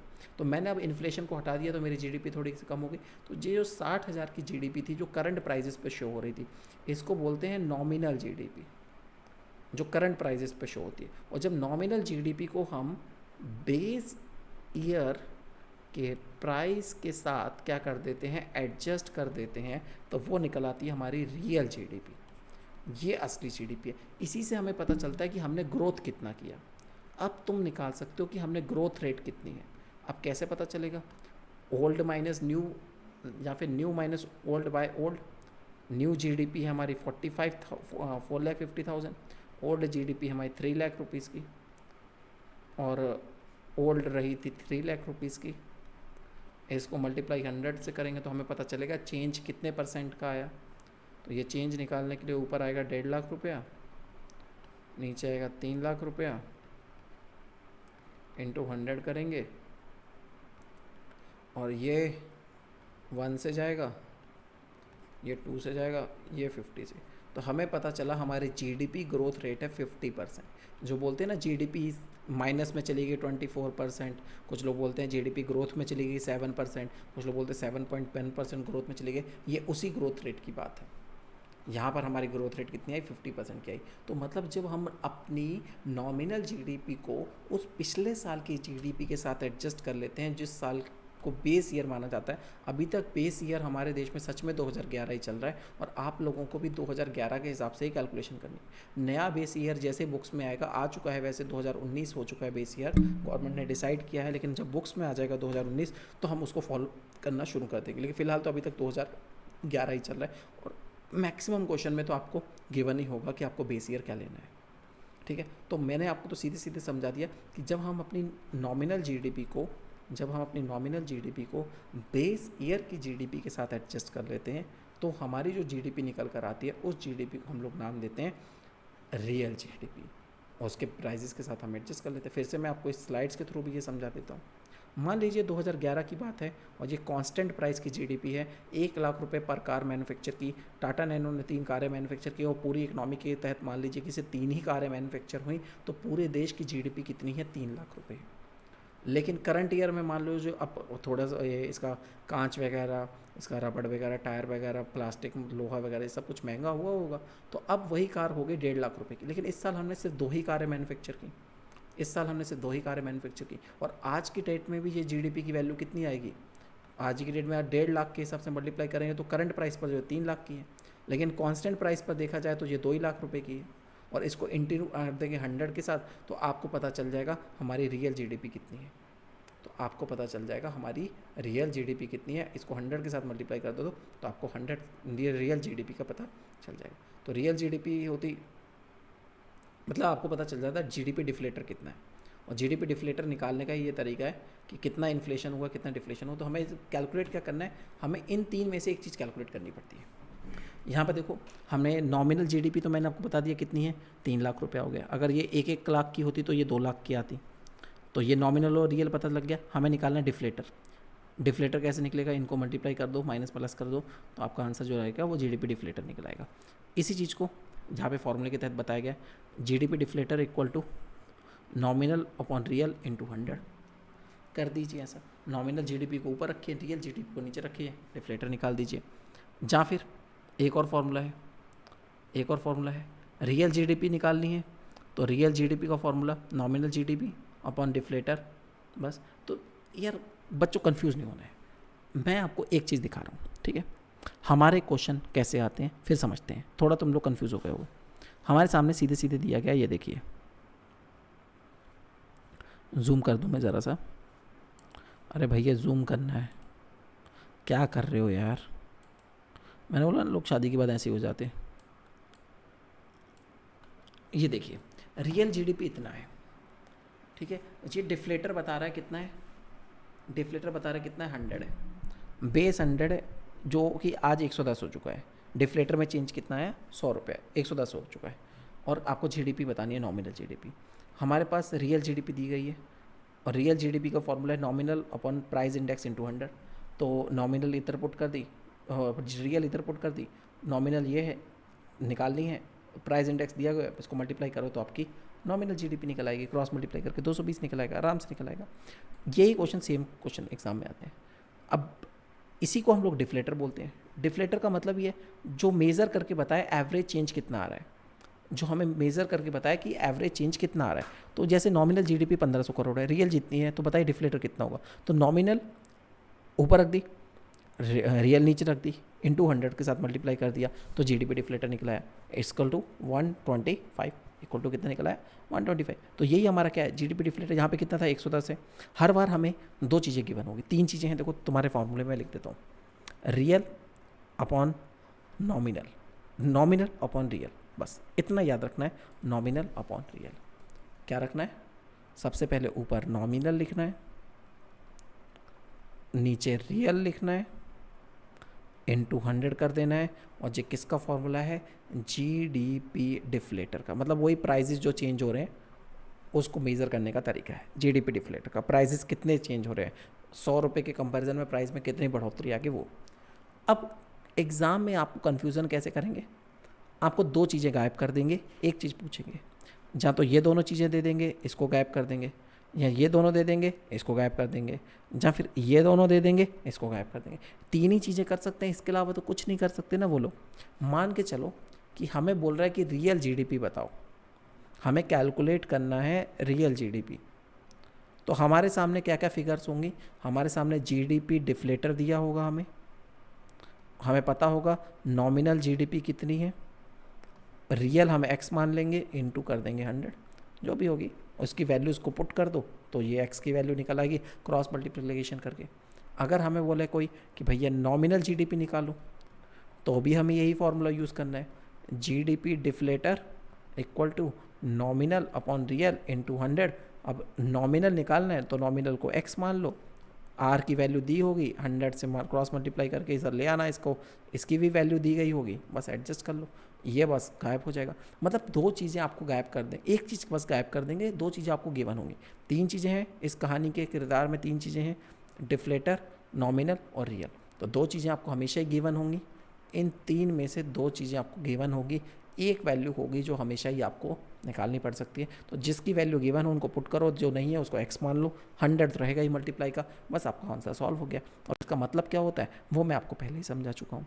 तो इसमें अब कोई और समस्या वाली बात मेरे हिसाब से अब नहीं रह जाती है, अब तो मैंने आपको अच्छे से समझा दिया।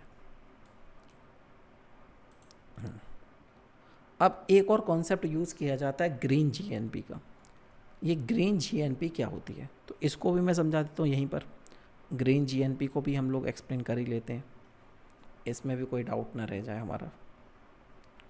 तो बात आती है ग्रीन जीएनपी, मतलब क्या है? Green gross national product. आपको शायद एक चीज़ याद होगी, अभी जब लॉकडाउन लगा था तो जब जब हम देश में इकोनॉमी की ग्रो करते हैं तो इन्वायरमेंट जो होता है वो ख़राब होता है, और जैसे जैसे इकोनॉमी डाउन पर आती है इन्वायरमेंट अपग्रेड होता है।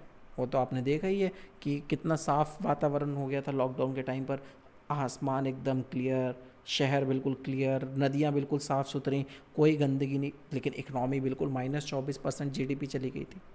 तो आपको शायद पता होगा कि जब भी हम इकोनॉमिक एक्टिविटी करते हैं तो somewhere we are harming the environment, हम लोग कहीं ना कहीं से अपने इन्वायरमेंट को इफ़ेक्ट कर रहे हैं।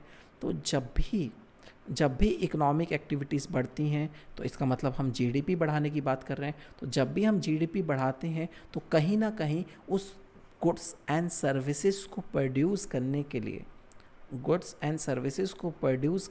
लिए, हम हार्म कर देते हैं अपने इन्वायरमेंट को, हम वातावरण को नुकसान में पहुंचा देते हैं और वातावरण हमारा पूरा नुकसान में चला जाता है।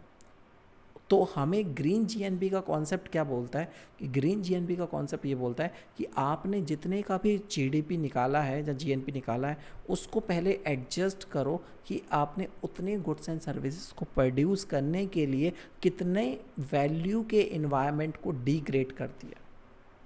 सीधी सीधी मतलब है उस जीडीपी को प्रोड्यूस करने में आपने कितने वातावरण को नुकसान पहुंचाया उसकी वैल्यू माइनस करो, उस जीडीपी में उस वातावरण को नुकसान पहुंचाने की वैल्यू को माइनस करो तो निकल कर आएगी आपकी ग्रीन जीएनपी की वैल्यू। सीधी बात फिर से मान के चलते हैं कि आपने 1 लाख के गुड्स एंड सर्विसेज का प्रोडक्शन किया, लेकिन इस 1 लाख के गुड्स एंड सर्विसेज को प्रोड्यूस करने के चक्कर में आपने जो पॉल्यूशन क्रिएट किया, जो आपने हार्मफुल सब्सटेंसेस को निकाला, आपने वेस्टेज निकाला, उसकी वजह से जो इन्वायरमेंट ख़राब हुआ उसकी कीमत थी 30,000 रुपये मान लीजिए। तो आपने जो रियल में ग्रीन जीएनपी जो आपने प्रोड्यूस की है वो की है 70,000 की। फ़िलहाल ये कितने का नुकसान पहुंचाया इसकी कोई मॉनेटरी वैल्यू नहीं है, इसको कैलकुलेट करने का कोई अभी तरीका नहीं है कि आपने कितने का एनवायरनमेंट मॉनेटरी टर्म्स में कितने का आपने नुकसान पहुंचाया। अभी एक एग्जांपल आया था कुछ दिन पहले, सुप्रीम कोर्ट में जजमेंट चल रहा था, एक पेड़ की कीमत कितनी है। अगर आपने रोड बनाया है तो उस रोड को बनाने के लिए आपने एक पेड़ को काटा अगर, तो पेड़ की कीमत कितनी कैलकुलेट की जाएगी, मॉनेटरी वैल्यू कैसे कैलकुलेट की जाएगी। तो देखा जाएगा कि भैया मिनिमम तो उसकी वैल्यू कितनी रहेगी। मैंने सुप्रीम कोर्ट का नतीजा देखा था, शायद उसमें लिखा होता, मेरे को एग्जैक्ट याद नहीं है, मैं आपको गूगल करके दिखा देता हूँ, गूगल करके 55,000 into number of years age of tree.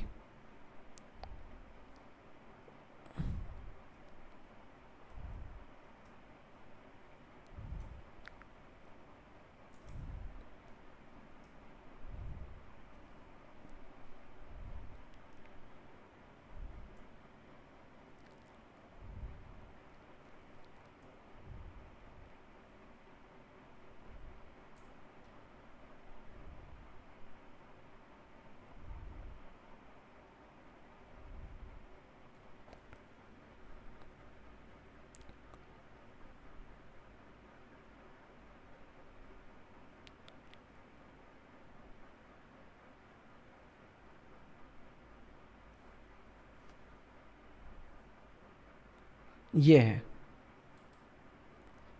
यहाँ पे दिखा panel pages its age multiplied by 74,500.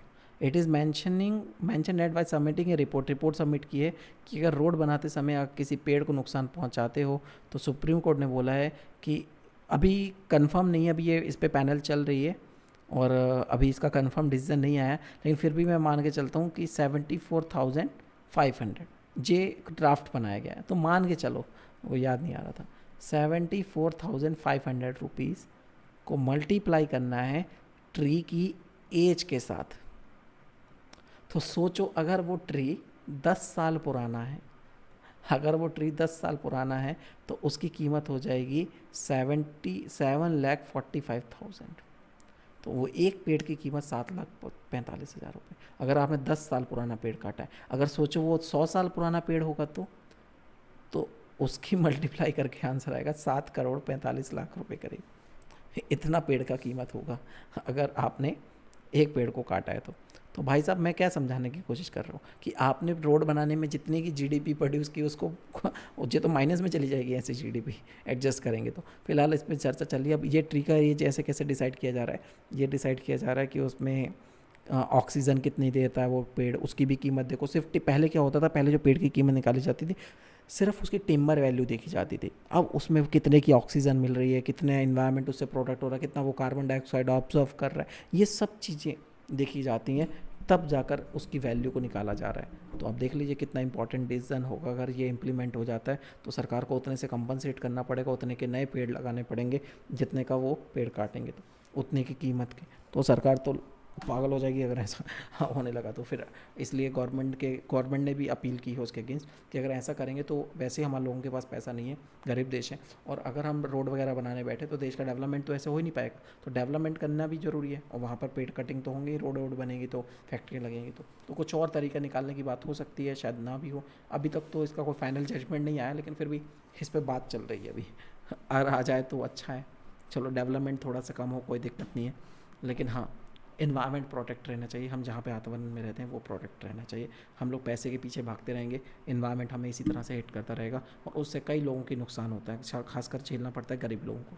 अमीर लोगों को क्या है, वो लोग तो सारी चीज़ों की फैसिलिटीज़ ले लेते हैं, लेकिन जो भी सुनामी, बाढ़, भूकंप आता है, इन सबसे सबसे ज़्यादा नुकसान गरीब लोगों को होता है, आम जनता को होता है।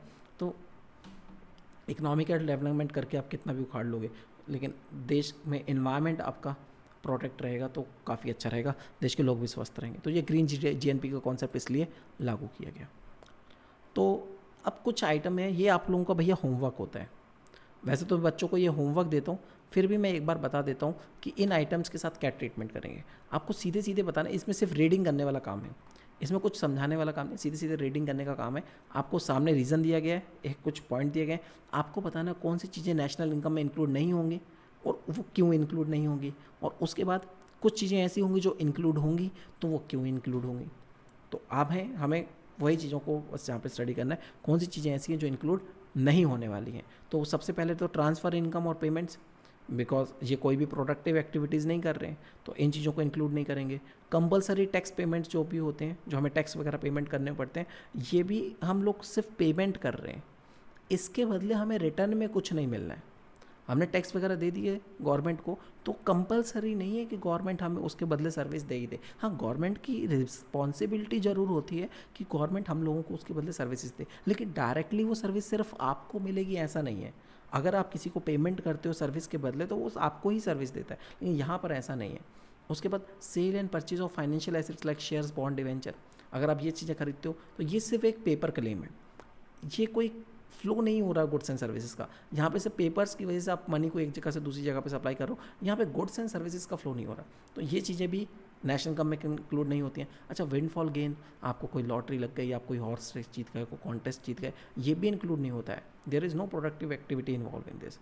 और नॉन मार्केट ट्रांजेक्शन, आपने नॉन मार्केट ट्रांजेक्शन जो होती हैं जैसे घर वाले आपके लिए जो सर्विसेज दे रहे हैं, मान लो मैं अपनी बच्ची को पढ़ाने बैठ जाऊँ, मैं अपनी वाइफ को पढ़ा दूँ, तो उसके बदले मुझे कुछ नहीं मिलने वाला है। वैसे ही हाउस वाइफ जो रहती हैं वो अपने लिए खाना बना के देती हैं, किचन सर्विसेज देती हैं, पेरेंट सर्विस कुछ भी कर, तो यहाँ से मुझे ये मैं बेच नहीं रहा हूँ सर्विसेज, इनको मार्केट नहीं कर रहा हूँ, तो इन सर्विसेज को भी हम इंक्लूड नहीं करेंगे। घर वालों के लिए खाना बना के दे रहे हैं, अब गुड्स ही तो दे रहे हैं, लेकिन उसके बदले पैसा नहीं ले रहे, उनको मार्केट नहीं कर रहे, तो उसको भी हम लोग इंक्लूड नहीं करते। इंटरमीडिएट कंजप्शन तो वैसे ही नहीं लिया जाता है, वैसे ही हम लोग आउटपुट में से माइनस कर देते हैं इंटरमीडिएट कंजप्शन जीडीपी निकालने के लिए। वही है कि जो भी इंटरमीडिएट गुड्स होंगे जिसको हमने स्टार्टिंग में पढ़ा था, तो वो भी इंक्लूड नहीं होंगे।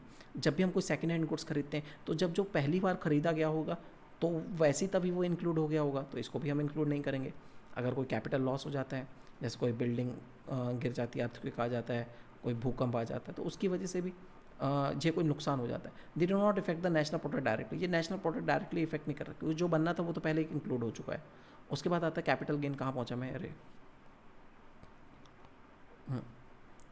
कैपिटल गेंस, आपको कोई इनकम हो गई, ऐसे ही आपने कोई बिल्डिंग खरीदी थी बहुत दिन पहले और आपने वो बेच दिया, तो अब उसमें गुड्स एंड सर्विसेज फ्लो नहीं हो रहे, आपने सिर्फ एक बार किया वो काम। हमेशा आप जो काम करोगे तो वो बिजनेस में आएगा, एक बार करो तो वो नहीं आता है।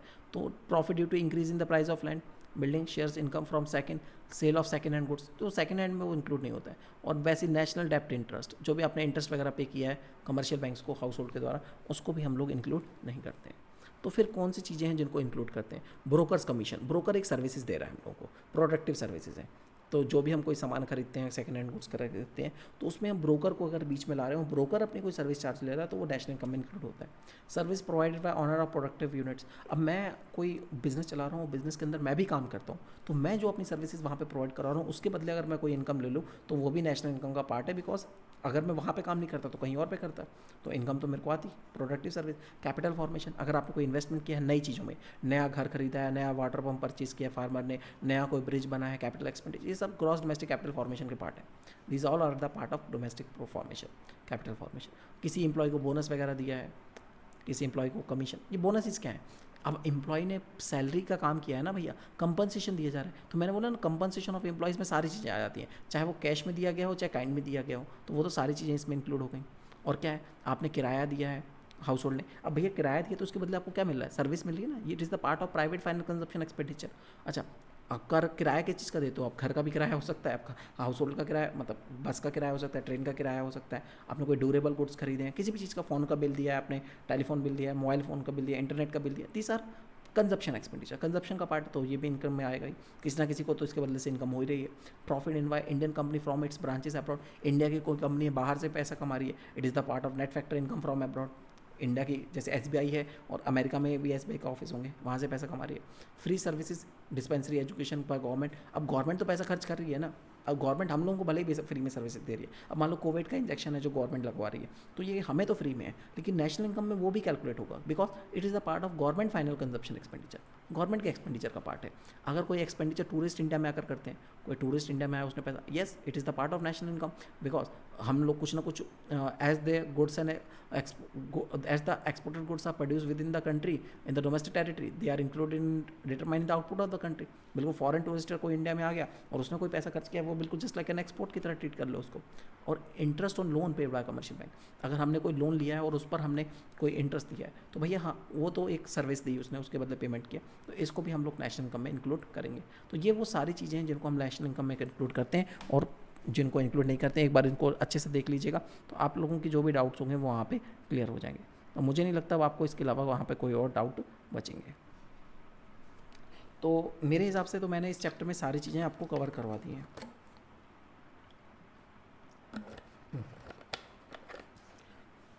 जो बच्चों ने अभी तक अच्छे से नहीं समझ में आया उनको, तो मैं फिर से उनको एक बार एडवाइस करूँगा कि मैंने आपको स्टार्टिंग में 3 फार्मूला बताए थे प्रैक्टिकल्स को सॉल्व करने के लिए।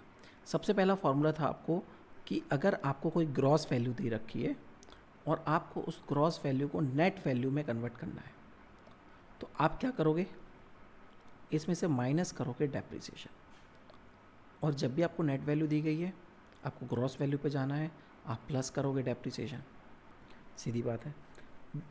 दूसरे नंबर पे जब हम मार्केट प्राइस पर हैं, नहीं पहले फैक्टर कॉस्ट ले लेते हैं, फैक्टर कॉस्ट पर है और मार्केट प्राइस पर जाना है, तो जब मार्केट फैक्टर कॉस्ट से मार्केट प्राइस पे जाना है तो प्लस करेंगे नेट इनडायरेक्ट टैक्सेस, और मार्केट प्राइस पे हैं और फैक्टर कॉस्ट पे जाना है तो जस्ट रिवर्स कर देंगे, माइनस कर देंगे नेट इनडायरेक्ट टैक्सेस।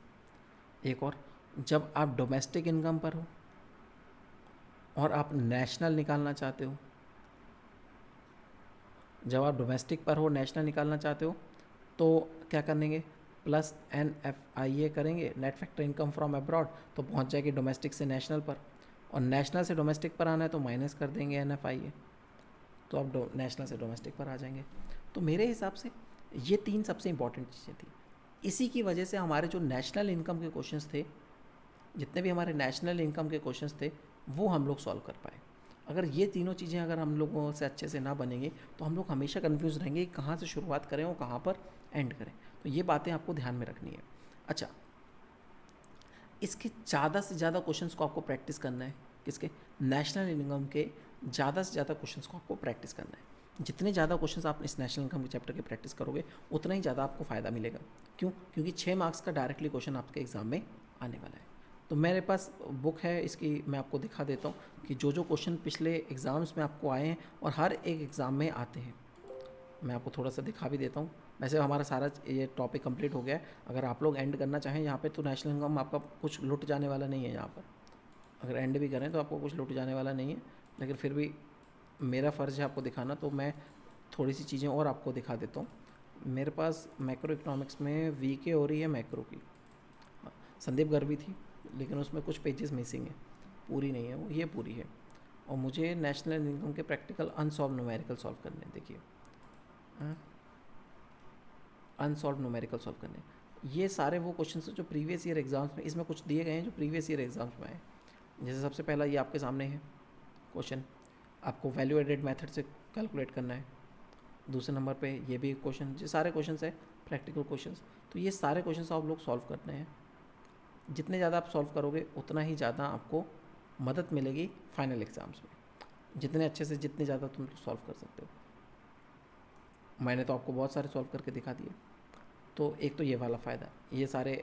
अच्छा, बच्चे बोलेंगे सर इनकी PDF हमें चाहिए, हमें नोट चाहिए। बच्चे कमेंट करेंगे आपको कौन सी बुक चाहिए, कौन सी PDF चाहिए, आप मुझे कमेंट कर दीजिएगा, मैं आपको कमेंट में ही रिप्लाई कर दूंगा आपको ये चीज़ें कहाँ से मिलेंगी। ठीक है, अब बाकी आप टेलीग्राम ग्रुप मेरे को ज्वाइन कर सकते हैं, मेरा टेलीग्राम ग्रुप ज्वाइन कर सकते हैं। वहाँ पे टेलीग्राम ग्रुप की लिंक भी डिस्क्रिप्शन में दी गई होगी, टेलीग्राम लिंक की लिंक भी डिस्क्रिप्शन में डली होगी, वहाँ से भी आपको पता चल जाएगा। ये कुछ वही प्रीवियस ईयर क्वेश्चन, ये देखो मैंने बोला था ना आपको 2 चीज़ें गिवन होंगी, नॉमिनल और रियल से रिलेटेड। देखिए, रियल GDP दी गई है, प्राइस दिया गया है, आपको क्या निकालना है, नॉमिनल निकालना है। तो मैंने तो आपको एक ही चीज़ बताई थी, आपको क्या याद रखना है, deflator equal to nominal upon real into 100। Nominal दिया है, रियल दिया है, वैल्यू पुट करो, आंसर निकालो, आंसर आ जाएगा। जहाँ पे रियल दिया है, प्राइस इंडेक्स दिया है, नॉमिनल निकालना है। यहाँ पर क्या दिया है, real gross domestic product, real GDP दिया है, प्राइस इंडेक्स दिया है, नॉमिनल निकालना है। यहाँ पे रियल दिया है, प्राइस इंडेक्स दिया है, नॉमिनल निकालना है। हर जगह पे तो ये नॉमिनल ही पूछ रहे हैं हमसे। यहाँ पर भी क्या है, नॉमिनल निकालना है, यहाँ पे भी क्या है, नॉमिनल निकालना है। तो भैया एक ही फॉर्मूला लगा दो। अच्छा, रियल GDP निकालना है तो नॉमिनल दिया है, प्राइस इंडेक्स दिया है, रियल GDP निकालनी है। तो 2 चीज़ें हमेशा गिवन होगी, उन्हीं को क्रॉस मल्टीप्लाई करके आंसर आपके आते जाएंगे। इसमें कोई दिक्कत नहीं जाएगी आपको, बड़े आराम से आप लोग ये क्वेश्चन सॉल्व कर पाओगे, बड़े आराम से ये सारे क्वेश्चन आप लोग सॉल्व कर सकते हो। फिर आते हैं नेशनल इनकम से रिलेटेड, ये भी प्रीवियस ईयर क्वेश्चन ही है। ये देखिए यहाँ पर, तो ये बुक भी मैं आपको उसमें टेलीग्राम ग्रुप पे डाल दूंगा, वहाँ पे लिंक डाल दूंगा, तो आप सीधे डाउनलोड कर पाएंगे इस बुक को टेलीग्राम ग्रुप पर। तो टेलीग्राम ग्रुप भी आप ज्वाइन कर सकते हैं। टेलीग्राम ग्रुप पे आप देख लेना, मैं वो भी दिखा देता हूँ आपको, सारी चीज़ें शो कर रहा हूँ एक एक करके। तो कहाँ है मेरा टेलीग्राम ग्रुप, ये रहा, ये रहा मेरा टेलीग्राम ग्रुप। और यहाँ पर ये नाम है भारतीय कॉमर्स पार्टी टेलीग्राम ग्रुप का, और लिंक ये है भारत अनुरागी BCP। तो जो बच्चों को लिंक ना मिले, अगर डिस्क्रिप्शन में आपको लिंक ना मिल रही हो टेलीग्राम ग्रुप को ज्वाइन करने की, तो आप डायरेक्टली सर्च करिएगा टेलीग्राम पर भारत अनुरागी, ये मेरा नाम है, और ये ग्रुप का नाम है भारतीय कॉमर्स पार्टी। तो शॉर्ट में लिखना है आपको BCP, भारत अनुरागी BCP सर्च करेंगे तो आप डायरेक्टली मेरे ग्रुप पर ही पहुंच जाएंगे, वहाँ पे डायरेक्टली ज्वाइन हो जाएंगे। तो अगर आप ज्वाइन करना चाहें तो डायरेक्टली ज्वाइन कर सकते हैं।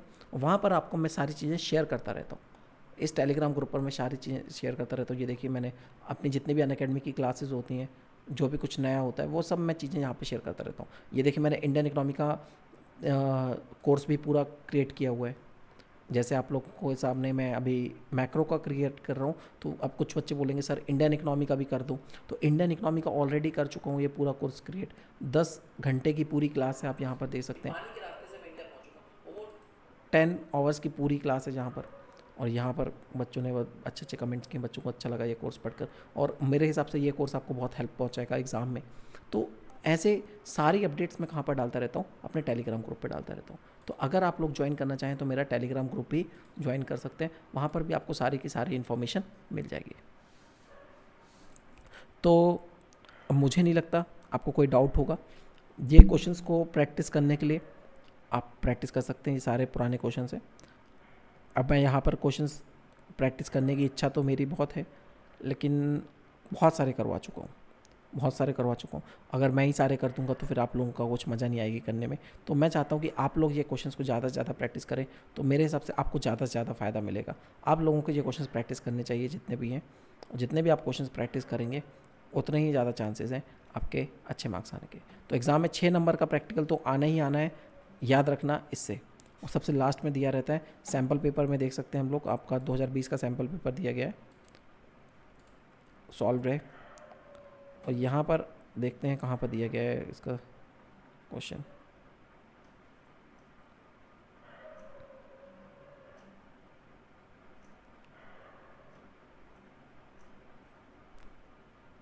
ये रहा, इसको सॉल्व करके देख सकते हैं। कंप्यूट कंपनसेशन ऑफ एम्प्लॉयज़, क्या निकाल पाएंगे इसको? कंपनसेशन ऑफ एम्प्लॉयज़, बिल्कुल सर। GDP-MP दिया गया है सामने सामने, 3 मार्क्स का है यहाँ पे तो, लेकिन अक्सर 6 मार्क्स का होता है। चलो 3 मार्क्स का कोई दिक्कत नहीं, हम इसको 3 मार्क्स में सॉल्व कर देते हैं। हमें क्या चाहिए पड़ता है, देखो हमें चाहिए है NDPFC, तभी तो हम कंपनसेशन ऑफ एम्प्लॉयज़ निकाल पाएंगे। तो इसका स्क्रीनशॉट ले लेते हैं, उसको सॉल्व भी कर देते हैं ताकि आपको समस्या ख़त्म कर दें। मैं तो आज समस्या ख़त्म करने वाला हूँ बस। तो देखो भैया,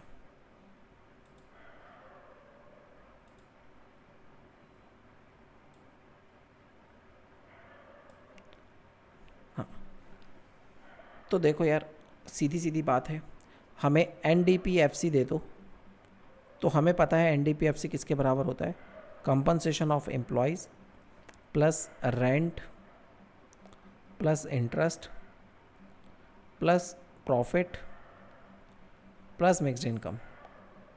लेकिन इन्होंने NDPFC नहीं दिया हमें, इन्होंने GDP-MP दिया है 200। चलो कोई बात नहीं, GDP-MP सही, वही उसी से काम चला लेंगे, इसी को हम लोग NDPFC में कन्वर्ट कर लेते हैं। तो GDP-MP की वैल्यू को अगर NDPFC में कन्वर्ट करना पड़े तो क्या करोगे? GDP-MP की वैल्यू को अगर NDPFC में कैलकुलेट करना पड़े तो क्या करोगे? देखिए थोड़ी सी जगह और बना लें। तो अगर आपको ऐसे का भी सिचुएशन पड़ जाए तो आराम से कर सकते हैं हम लोग। ग्रॉस को कहाँ पर लेके जाना है, नेट में लेके जाना है, तो माइनस डेप करेंगे बिल्कुल। डोमेस्टिक को डोमेस्टिक पर, ये मार्केट प्राइस को फैक्टर कॉस्ट पर लेके जाना है तो माइनस NIT करना है। तो 200 में से डेप्रिसिएशन माइनस करो, 50 दिया गया consumption of fix capital, minus net indirect taxes, सामने सामने दिए होंगे यार, गुड्स एंड सर्विसेज टैक्स दिए गए हैं, यही तो है GST, यही चाहिए हमें। कॉर्पोरेट टैक्स तो प्रॉफिट के लिए यूज़ होता है। GST दिया गया है सामने सामने, इनडायरेक्ट टैक्स है 10, तो माइनस 10 कर दो, तो कितना आ जाएगा आंसर? माइनस माइनस नहीं, 160 आ जाएगा आपका NDPFC। अब हमें पता है NDPFC कितना है, 160 है। अब NDPFC हमें पता है 160 है, बाकी चीज़ों की वैल्यू पुट कर सकते हैं।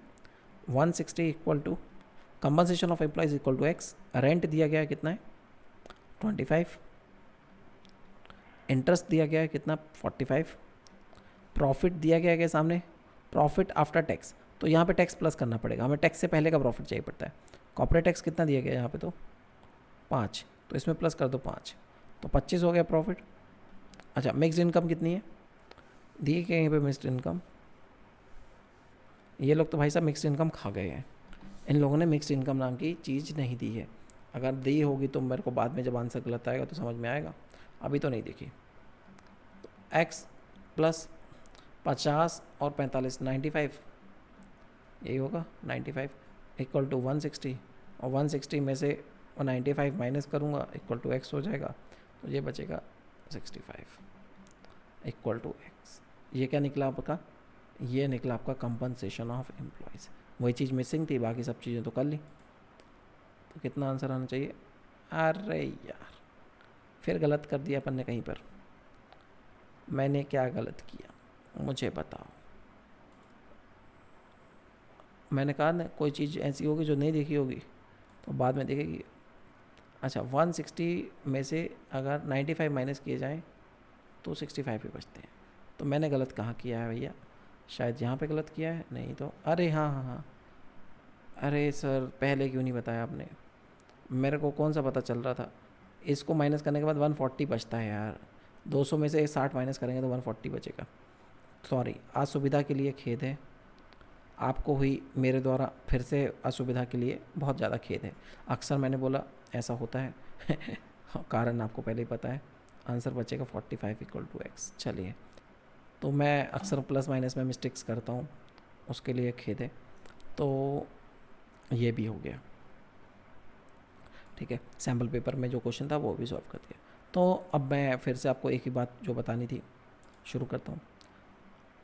देखिए भैया, अनअकैडमी पर आप लोग अगर नए हैं, पहली बार आए हैं, तो आप अनअकैडमी का प्लस का सब्सक्रिप्शन ले सकते हैं।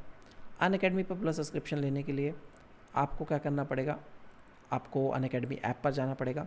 वहाँ पर आपको पेमेंट करना पड़ता है, उसके बारे में आगे बताऊँगा। लेकिन ये क्लास जो आपकी ले रहा था, मेरा नाम है भारत अनुरागी और मैं हूँ अनअकैडमी पर एक verified educator. 11th and 12th class के बच्चों को पढ़ाता हूँ। कॉमर्स, नेट किया है, qualified. This is my qualification, 5 year of teaching experience. Ask का doubt is free on Unacademy. आप जब चाहें जितने चाहें उतने डाउट पूछ सकते हैं।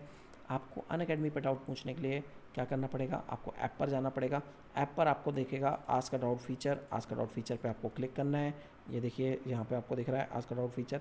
आपको इस फीचर पे क्लिक करना है और जैसे आप फीचर पे क्लिक करेंगे आपको ऐप के अगले पेज पर आ जाएगा। आप वहाँ पे फ़ोटो लीजिए या गैलरी से चूज़ करिए और फिर उसके बाद फ़ोटो को अपलोड कर दीजिए क्लिक करने के बाद।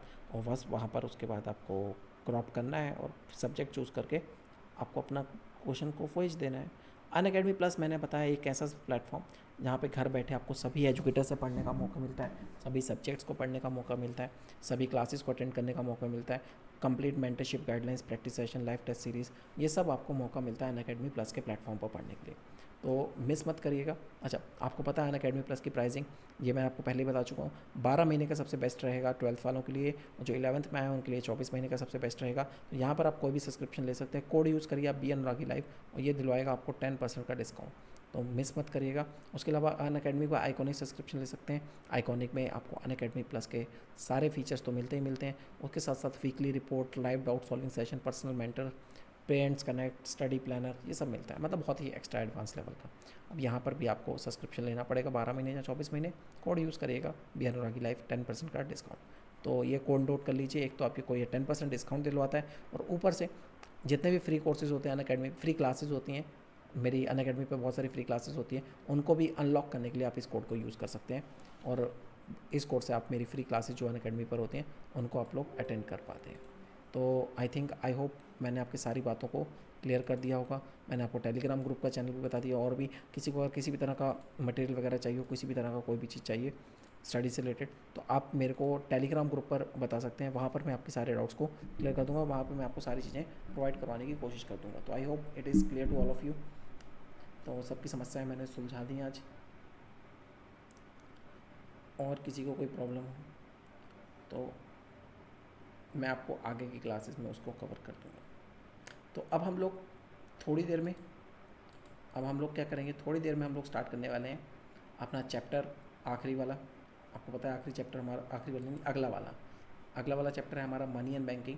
तो थोड़ी देर में हम लोग मनी एंड बैंकिंग शुरू करने जा रहे हैं और फिर उस मनी एंड बैंकिंग को चैप्टर पढ़ने के बाद हम धीरे धीरे करते हुए पहुँचेंगे पूरे सिलेबस की तरफ। Determination of income and employment वाली यूनिट भी पूरी देखेंगे। फिर हम लोग गवर्नमेंट बजट भी पूरा पढ़ेंगे। उसके अलावा आगे की क्लासेस भी, तो मतलब बहुत डिटेल में हम लोग पढ़ने वाले हैं। ये रहेगा तो एक साथ पूरा कोर्स, लेकिन ये सबके लिए सबसे इंपॉर्टेंट हो जाएगा। फ्री में पूरा कोर्स आपके लिए अपलोड किया जा रहा है, रिकॉर्डेड करके कर रहा हूँ, ताकि लाइव क्लास में क्या होता है कि जब हम लाइव क्लास में पढ़ा रहे होते हैं तो बच्चों के कमेंट आ रहे होते हैं, तो हमें उन पर भी ध्यान देना पड़ता है, और जब बच्चों के कमेंट देखो तो फिर आधी चीज़ें यहाँ पर छूट जाती हैं। इसलिए मैं रिकॉर्ड करके ये पढ़ा रहा हूँ, ताकि जो सीरियस कैंडिडेट्स हैं, जो सीरियसली पढ़ना चाहते हैं, एक बार उनको पढ़ने का मौका मिल जाए पूरी डिटेल तरीके से। तो मैंने आपको यहाँ पे हर चीज़ पढ़ाई पूरे नेशनल कम में, तो ऐसे ही मैं आगे के सारे चैप्टर्स भी आपको डिटेल में पढ़ाने वाला हूँ। तो मुझे उम्मीद है कि अब आपको आगे कोई डाउट नहीं रहेगा, और रहेगा भी तो आप मेरे को टेलीग्राम पे मैसेज कर सकते हैं। तो तब तक के लिए मिलते हैं हम लोग थोड़ी देर में, मैं उसको स्टार्ट कर रहा हूँ। तब तक के लिए thank you, bye bye, take care.